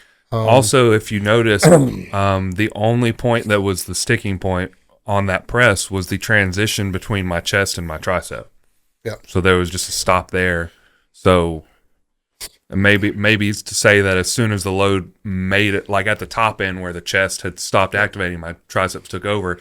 There was that little stop, and then the rest of it went because my triceps were strong enough to accommodate the lack of chest at that point. Yeah. So I'm not just picking on Nathan like that, but like my point is, like, as a coach, you should see these things. I program for about 65 people now. It may only be 2 or 3 people. It may only be 1. It may be 10, 15, 20 out of your 60, whatever it may be. But like, if you start seeing these things, these habits trend either with injury, missing commands, fucking anything you can think of in powerlifting, how you cue something, how they respond to cues, movement patterns in general. If you see these things start to trend, they can be programmed out with smart programming, and you should be paying attention enough to your own programming that you can adjust those trends back into the correct direction. If that makes sense. So I mean that's my rant about that to some extent. Moving forward, we think he needs extended range of motion. We think he needs a bigger chest. With me personally, I need to change my sleeping habits, and I need to continue to strengthen my hips and my legs. I mean, I think that's what it boils down to. I do believe weak things break. I do believe that's a good quote. And you do have to be, you have to have enough of a killer mindset to believe that you're going to hit a weight that you're supposed to hit. Weights should scare you, but they shouldn't put you. They shouldn't put you in this overwhelming sense of doom or doubt. You should be confident enough to say, "This is sketchy shit, but I think I can do this. I know I can do this." You should never find yourself in a place where, like I do pretty often, unfortunately, where I'm like, "This is easy weight, but I feel like shit, and I know something's going to go wrong." Like that should never be the place that you put yourself in mentally. So you have to adjust yourself mentally. You have to adjust yourself. Have to make the programming changes to adjust yourself physically. And every one of these boxes have to, while all these other boxes are continuing to be checked off. Like just because you're focusing on this new cue to fix this one thing that you're doing, or just because you're focusing on a brand new mindset and having a good attitude about being in the gym, doesn't mean that you get to forget about hydration and sleep and nutrition, form, or anything else. All those things still have to be maintained while you work on this new thing, and that's probably the hardest thing about what we do. You can't lose sight of the meat and potatoes of the thing, because minutia is what has you down at the moment. If that makes sense. You also have to be aware that while you're trying to do this new thing, you're probably not going to be making PRs at the moment. It's probably going to be fucking difficult. It's going to be difficult. It's going to suck because mentally you're going to be like, I should be able to do way more than this. But the outcome of you have to keep that in your head. Like, I'm making this huge technique adjustment. I've never pressed this way before in my life, but I know it's going to be better. I can take the hit now and I can be stronger later for it, as opposed to just having, I'm changing this, so this is never going to feel good again. Fuck this. And doing it, you're never going to get anywhere like that.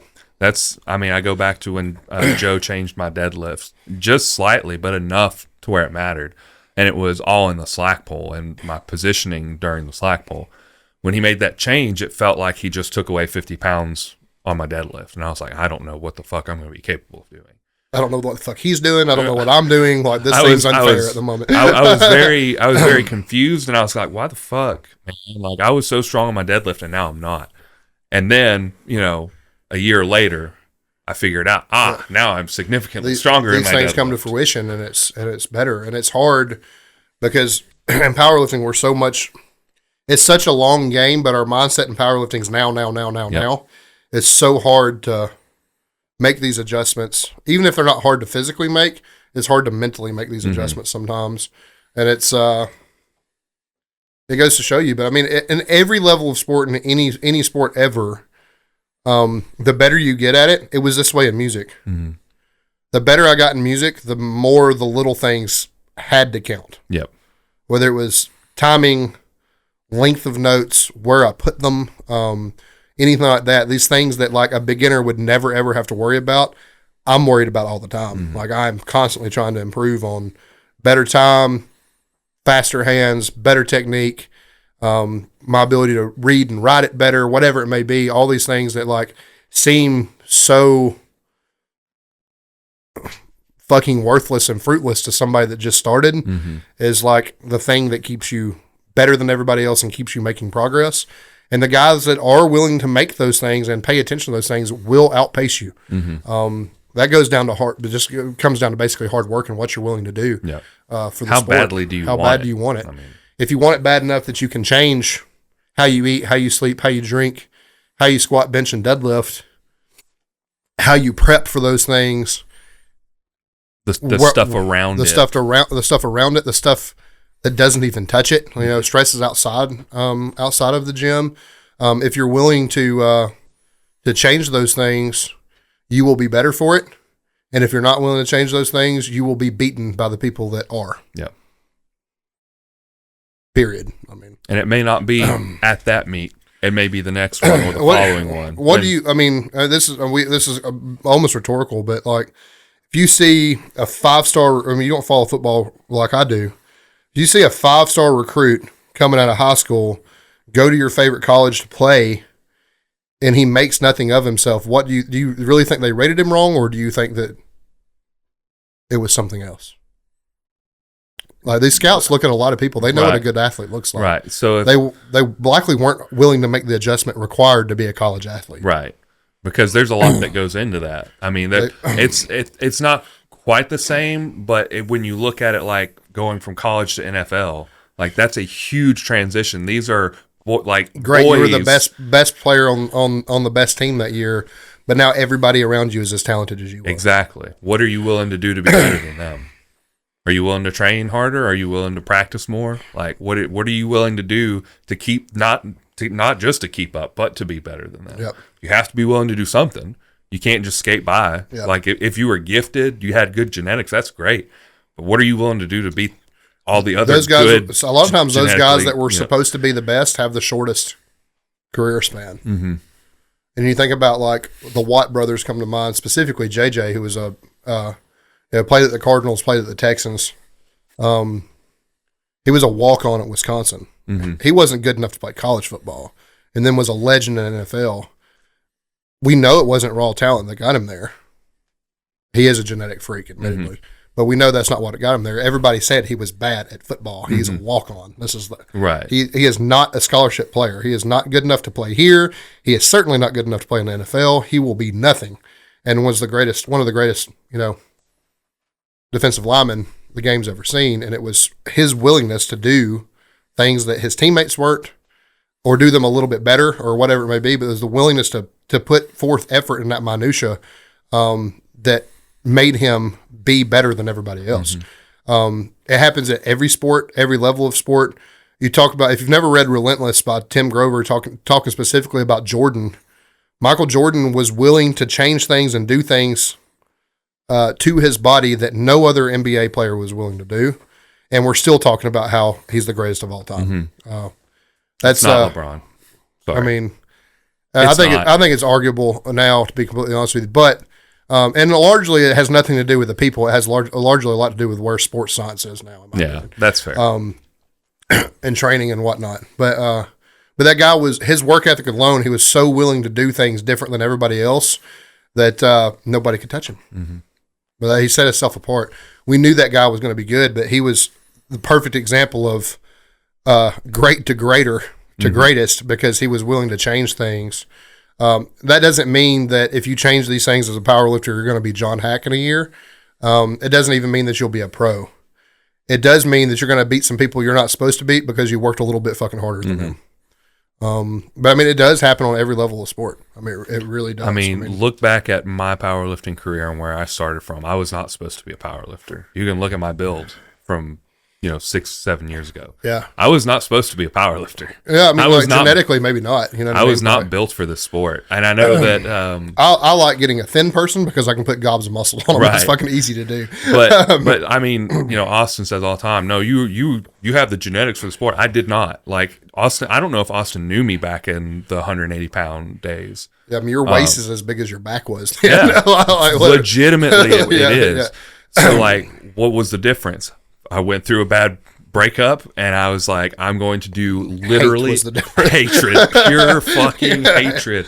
Like, no, but legitimately, I was so at a point in my life where I was like, I want to do something that keeps my mind off of this, and I just fully dove into fitness, and I was like, tell me exactly what I need to do. I don't care what it is. Give me whatever program. I don't care how hard it is. It didn't matter because I was going to work harder than anybody else. Yep. And that's just where I was at that time. It's carried over because, I mean, still, Nathan does his diet a little bit better, monitors his sleep a little bit better, hydration's a little bit better.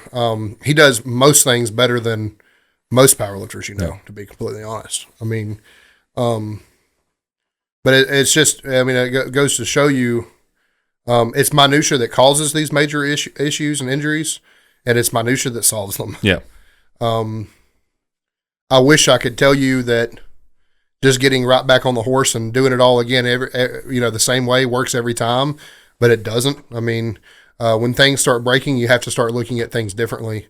When things start breaking, you also have to, even if me and Nathan both totaled 2,400 pounds apiece, powerlifting is not going to feed our daughters. Right. It's not. So you also have to look at quality of life aspects and stuff like that. We could be the best in the world, and it's still not going to feed our fucking families. Yeah. So and we're a long way away, me much further than Nathan, but both of us are a long way, a lifetime away from being the best in the sport. So you have to think about what quality of life looks like. Yep. Me and Nathan had a conversation before the show. I don't know if it was show before the show or not, about his weight classes. He's physically big enough to be at 275 if he wanted to be. He's probably a couple years behind. He's probably a couple years before he maxes out 242 and can safely and have the muscle mass to go compete at 275 that we would like him to have. And definitely a few years away from having the body composition he'd want to compete at 275. I asked him, he said, no, I just don't want to be that big. Yep. That's a quality of life thing at that point.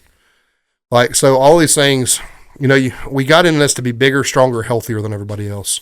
So at what point do you start sacrificing that?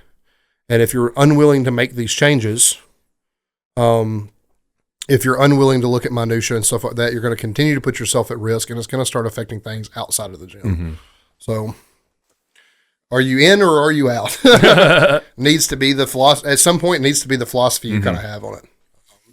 Younger lifters, a little bit more distracted. There's college, there's partying, there's pussy. There's all these things around that distract you from the goal. But eventually, you're going to be met with, is this something I want? Can I commit to it fully?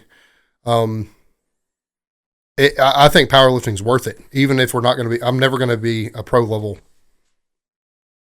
I'm never going to be a pro level athlete. To me, powerlifting is worth putting my time and effort in because it makes me feel good. It makes me, there's self esteem tied to it. There's a lot of. It's fun to be strong. It keeps my mind right and stuff like that. So there's a lot of reward outside of just winning to be involved in the sport. But at the point that it starts taking away, you either need to change so powerlifting can grow, so you can become healthier and you can grow with powerlifting, or at some point it's going to be not for you because you're not going to be able to stay in it because you're not willing to do these things. So, when you look at that, if you're an untested powerlifter, you look at, how much are you taking off your life when you take steroids? Because it will take years off your life, depending on your health markers and your weight, how much muscle mass you're carrying around. All these things combined will take life off of you. Yeah, so you have to be willing to make that sacrifice or not.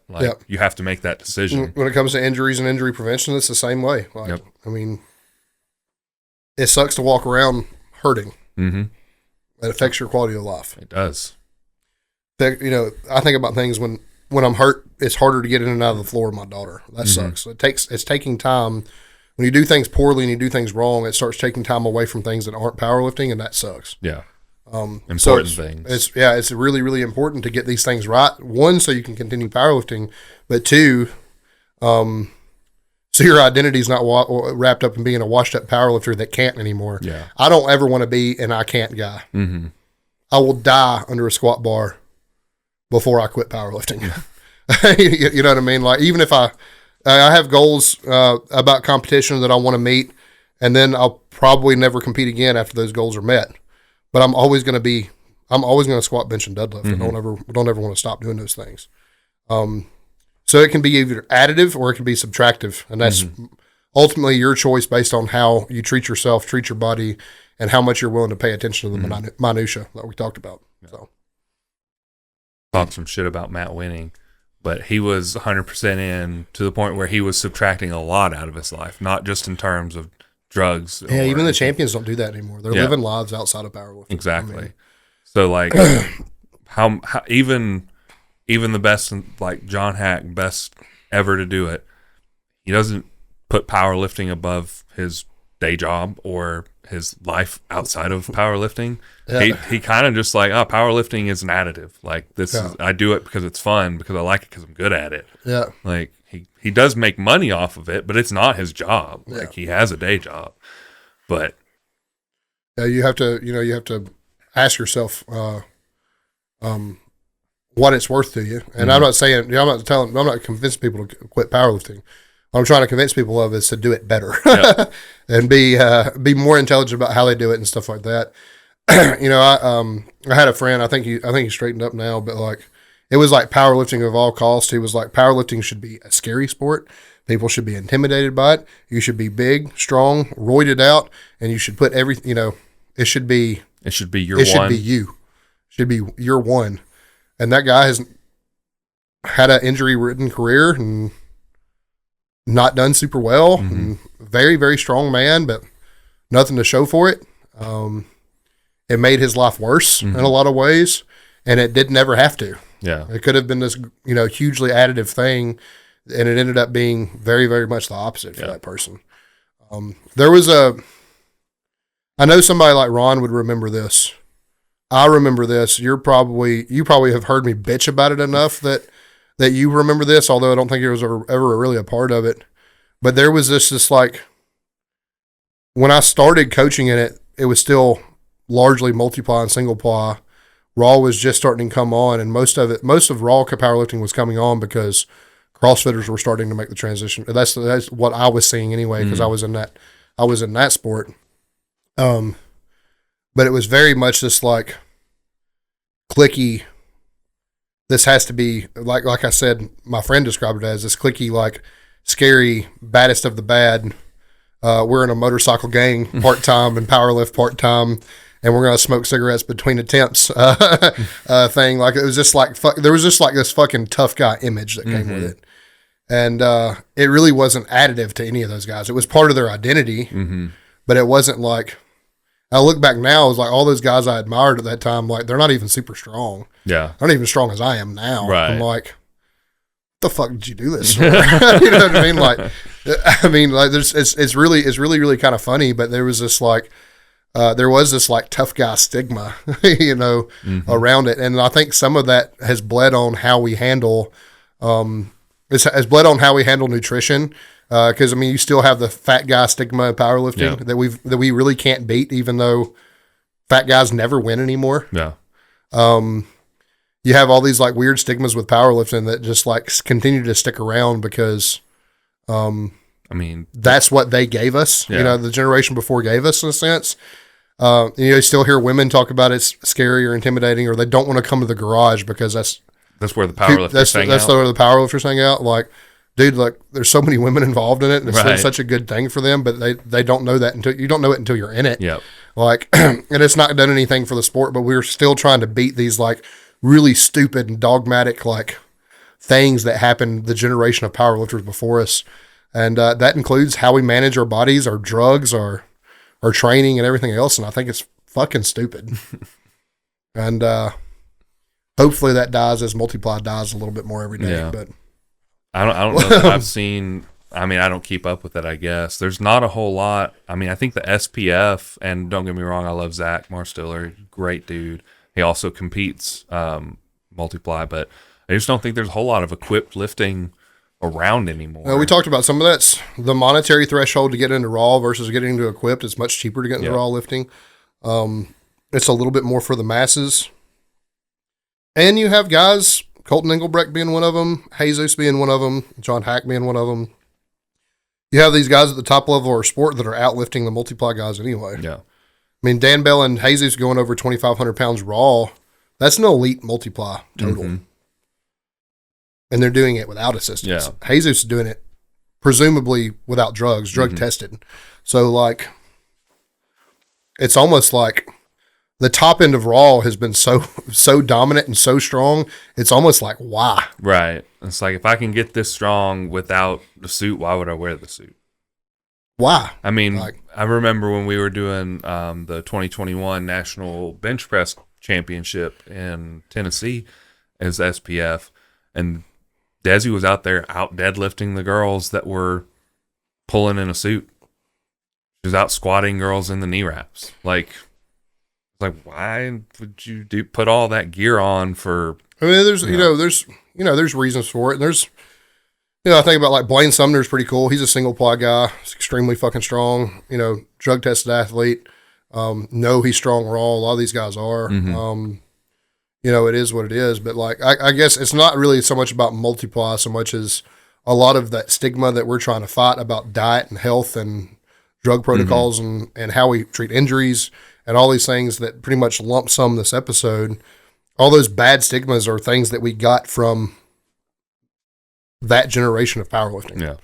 And now we're consistently trying to beat it for our own health and for our own gain's sake. So it's just kind of weird how it's swapped. You know what I mean? Well, it's also, like you said, because it's more for the masses now. Anytime anything gets bigger, it's going to get.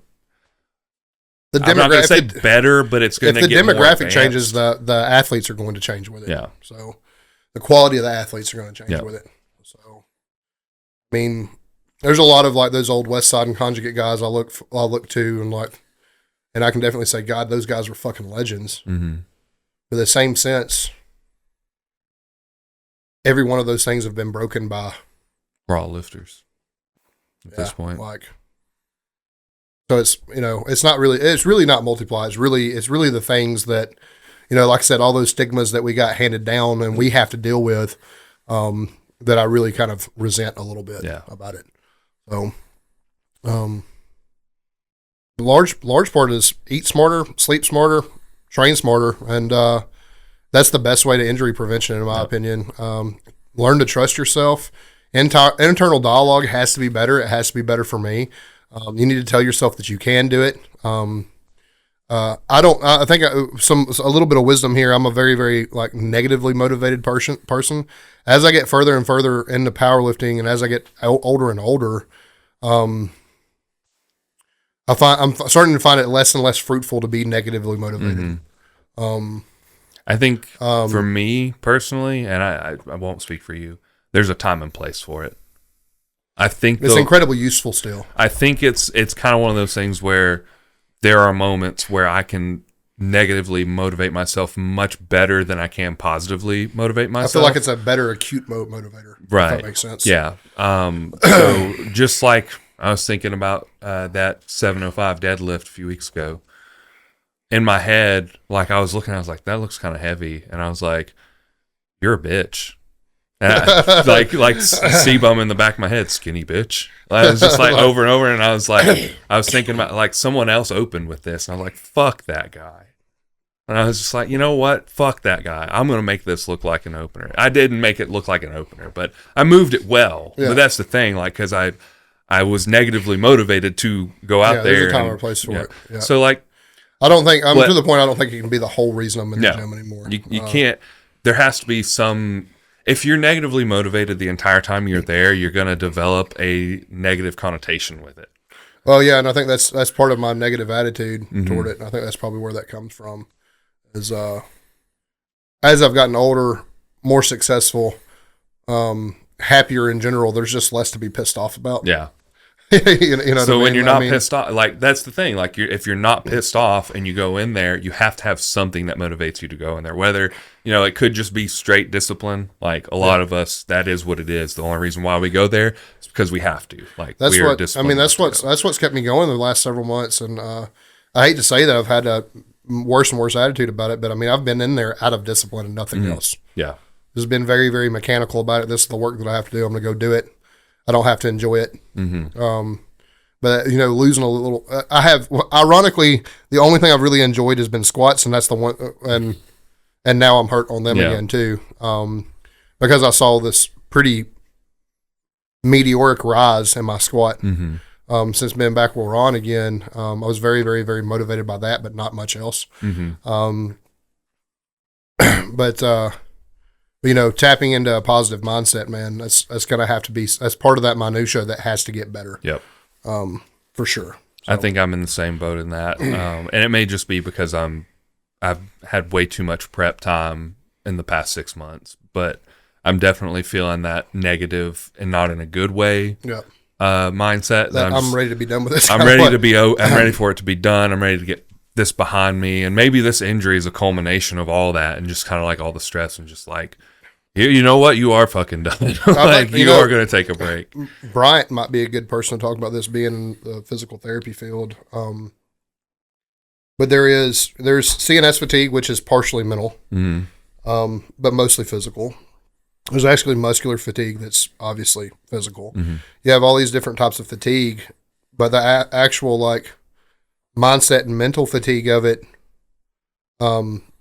I do believe it lends itself to injury and stuff like that too. Yeah. I do think that there's part of that sports psychology where if you think you're going to get hurt, you're going to get hurt. You know what I mean? Yeah. Or if you think you're or if you think you're done with it, you're probably about done with it. Yeah. You know, I do think that there's, I mean, that does go into play. I'm sure that he would probably be able to reference some studies for it. I'm sure it's something that's been studied. Sports psychology is pretty, I mean, it's a whole fucking industry. So I know that there's, things we can look at for answers and this kind of stuff. But I do believe it affects how you perform positively or negatively. And I do think it partially predicts injury outcomes, to be honest with you. So, I mean, I feel like that's almost like instinctual, right? Like, I mean, it has to be to some extent. Like, if you feel like something bad is going to happen, I genuinely think, maybe, and it could just be you're anxious, you're nervous, whatever. Yeah. But I mean, in my instance, I was not anxious or nervous. Yeah. And even then my brain said, hey, we should do something else, right? Like, we should take this 445 instead and see how that goes. And I didn't listen to it.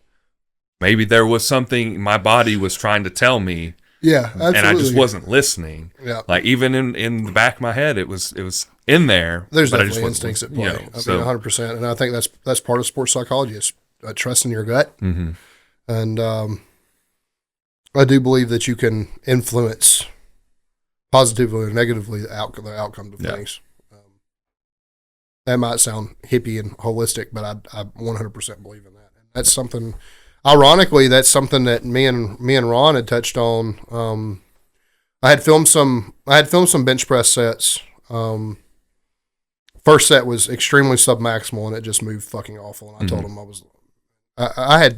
I had said something on camera, or maybe said something in a comment, because we have not a hidden, but a shared album on my photos or whatever, so that he can see all I just put it in that album, and he can check my lifting videos whenever he wanted to. And it was either something I said in the video or something I said in the caption of the video, and he was like, "Man, your mindset's got to change. This fucking shitty attitude.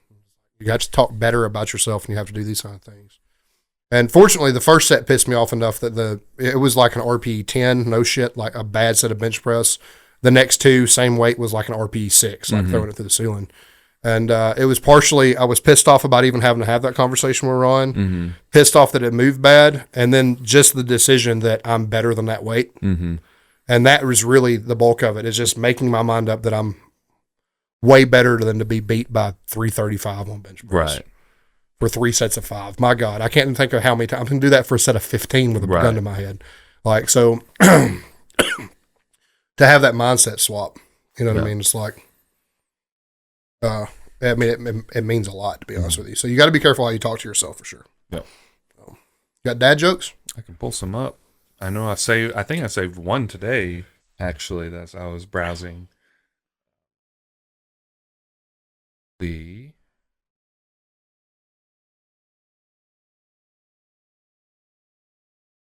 Anybody else got a habit of checking every other fucking app in the world before you check the app that you mean to check?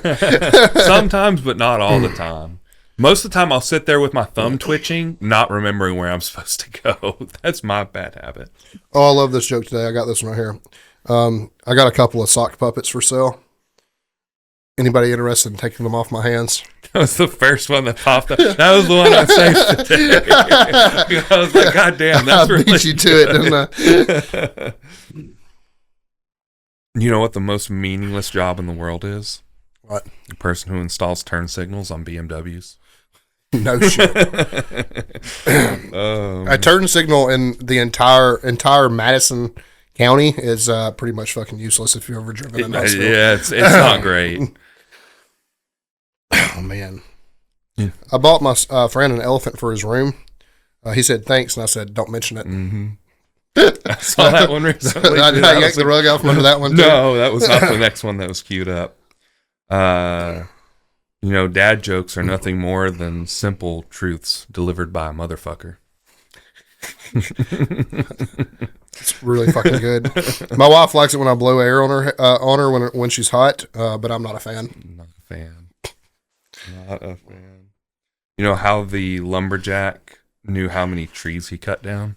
How? He kept a log. I gotta find Richard because he sent me some good ones here the other day. I'm trying to. You know what happens to a frog's car when it breaks down? What? Gets towed away. All right, I'm not gonna be able to say Richards because it's in a video. I don't want the audio over the thing. So that's fair. It is what it is, I guess. But Take is that the first time tonight? I don't think so. You don't think so? I know you've said it at least once. Okay. I bought a book called How to Sleep Early.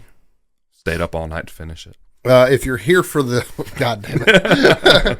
If you're here for the yodeling lesson, please form an orderly queue. You got to say it right. I did. Oh, no, you didn't. I mean, I wasn't going to do that. This is the most real life thing ever, to the point that's not even a dad joke. The bank says I can't afford a $1,200 mortgage, so I pay $2,000 a month in rent instead. Yep. It's just fucking. That's crazy to me. How they. Like, you don't make enough money for this mortgage. It's like, but I have proof that I do. Like, let me show you my rent. Like, Bro, you should try archery while you're blindfolded. Yeah? Yeah, you don't know what you're missing. That's it for me. I'm out.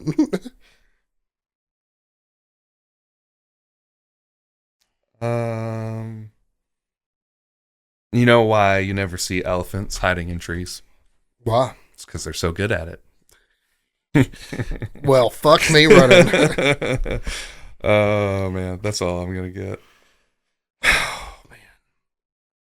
The only thing you can do is just obnoxiously exhale after being bludgeoned to death by dad jokes. By dad jokes. Especially bad ones. Sandy kind of appreciates the first one, but if I tell 3 or 4 in a row, you can just see... Slowly her eyes go further and further in the back of her head. Yeah. The eye roll gets slower and her will to live just like decreases by the joke. You can see how oppressive they become if you rapid fire dad jokes at her. Desi will usually say, like, I'll only tell her 1 or 2, and she'll just be like, that's really stupid. And if I tell a second one, it's just kind of like, she probably dies. Does she listen to the podcast yet? No. Still doesn't? No. I don't think she will ever listen to the podcast. She doesn't give a shit what I say. That's an American relationship. No, but in that show. I don't know. I don't think she ever does. I haven't asked. You think she suggests it to people? No. Definitely not. Definitely not to family members. My dad listens. Really? My dad listens. Hey, I think he kind of just puts it on when he's working on stuff in his shop. But well, thanks, Dad. Yeah. Matt. Thanks, Matt. Matthew. Matthew seems like almost inappropriate to call somebody named Matt. I don't think my dad has been called Matthew. Maybe since he was a kid. Matt just seems good enough. He does not act like a Matthew. That seems way too proper for my dad. That does seem like a very buttoned up version, right? Like, maybe back when he was going to church a lot and he was clean shaved and would wear button up ties and stuff like that, but I think me and my dad would have a lot more problems if he listened to the show than we do already. I feel like I've thrown him under the bus for a significant amount of large things in my life on air on the show. Nah, my dad's pretty chill. Shout out to dads. We are dads now. We're dads now. We've been dads for a little bit. It's hard to believe it's running up on 2 years. She's going to be 2 in July. I'm going to be 2 in November, and it's a new adventure every day. Some days it's just laying on the couch and asking yourself why. She don't get to come to the gym with you very much, but Sonny's in the gym with me quite a bit. You want to talk about a positive motivator? Yeah. I will not fail a lift in front of that. That's fair. She will not see me do it. She's not going to see my temper tantrum after. She's not. No way. No, not going to happen. If that kid's in that building, it's fucking going up. Right. Within reason. You know, if it's a program number, if that kid's in the building, we're picking it up. Yeah. I might have to, if I get hurt, I'll have to fucking rack it and walk it off, but she won't know it and she won't see me foul lift.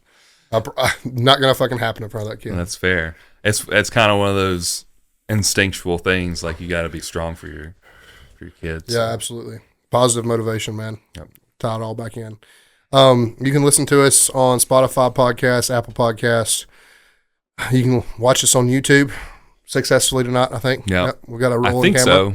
It looks like it is. It just I've been watching it because the battery is blinking, and it has been blinking for a long time. And I was like, is it going to die? And it hasn't yet. So You can, good job, camera. you've successfully survived.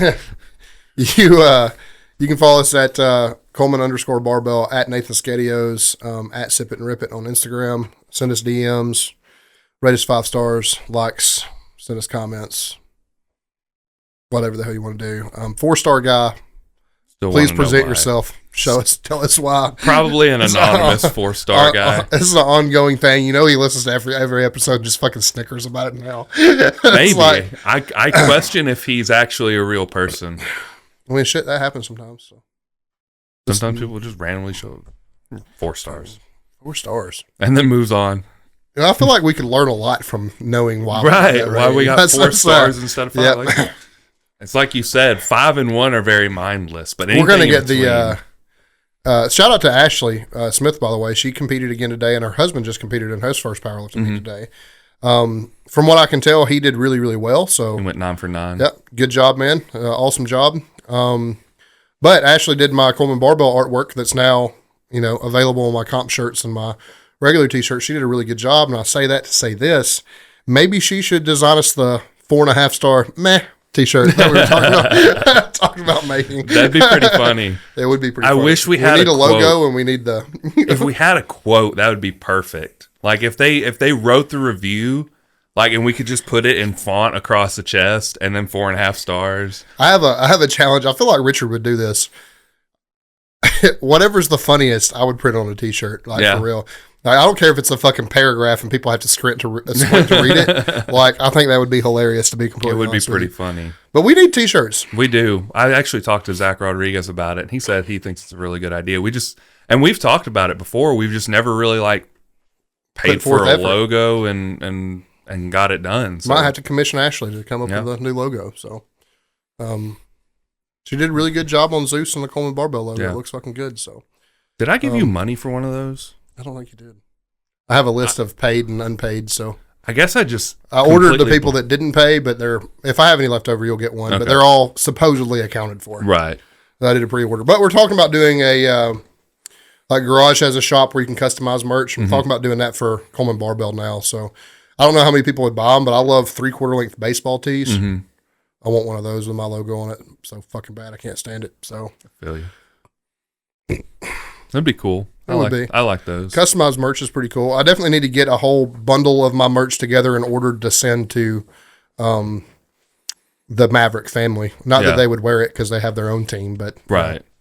Just as a nice thing to do. I think they would So- support it. Not at a meet, but like Yeah. I mean, I'm sure they'd wear it casually, but Yeah. I need to get that together for them and send it down there. But yeah, that's the fucking show, y'all. Don't be a hoe. Share the show, and don't turn me into Andy Frisella. I don't want to get sued. I do not have his money or his lawyers. Just do it out of respect for his show and out of it's a funny thing to say. Yep. So, bye, y'all.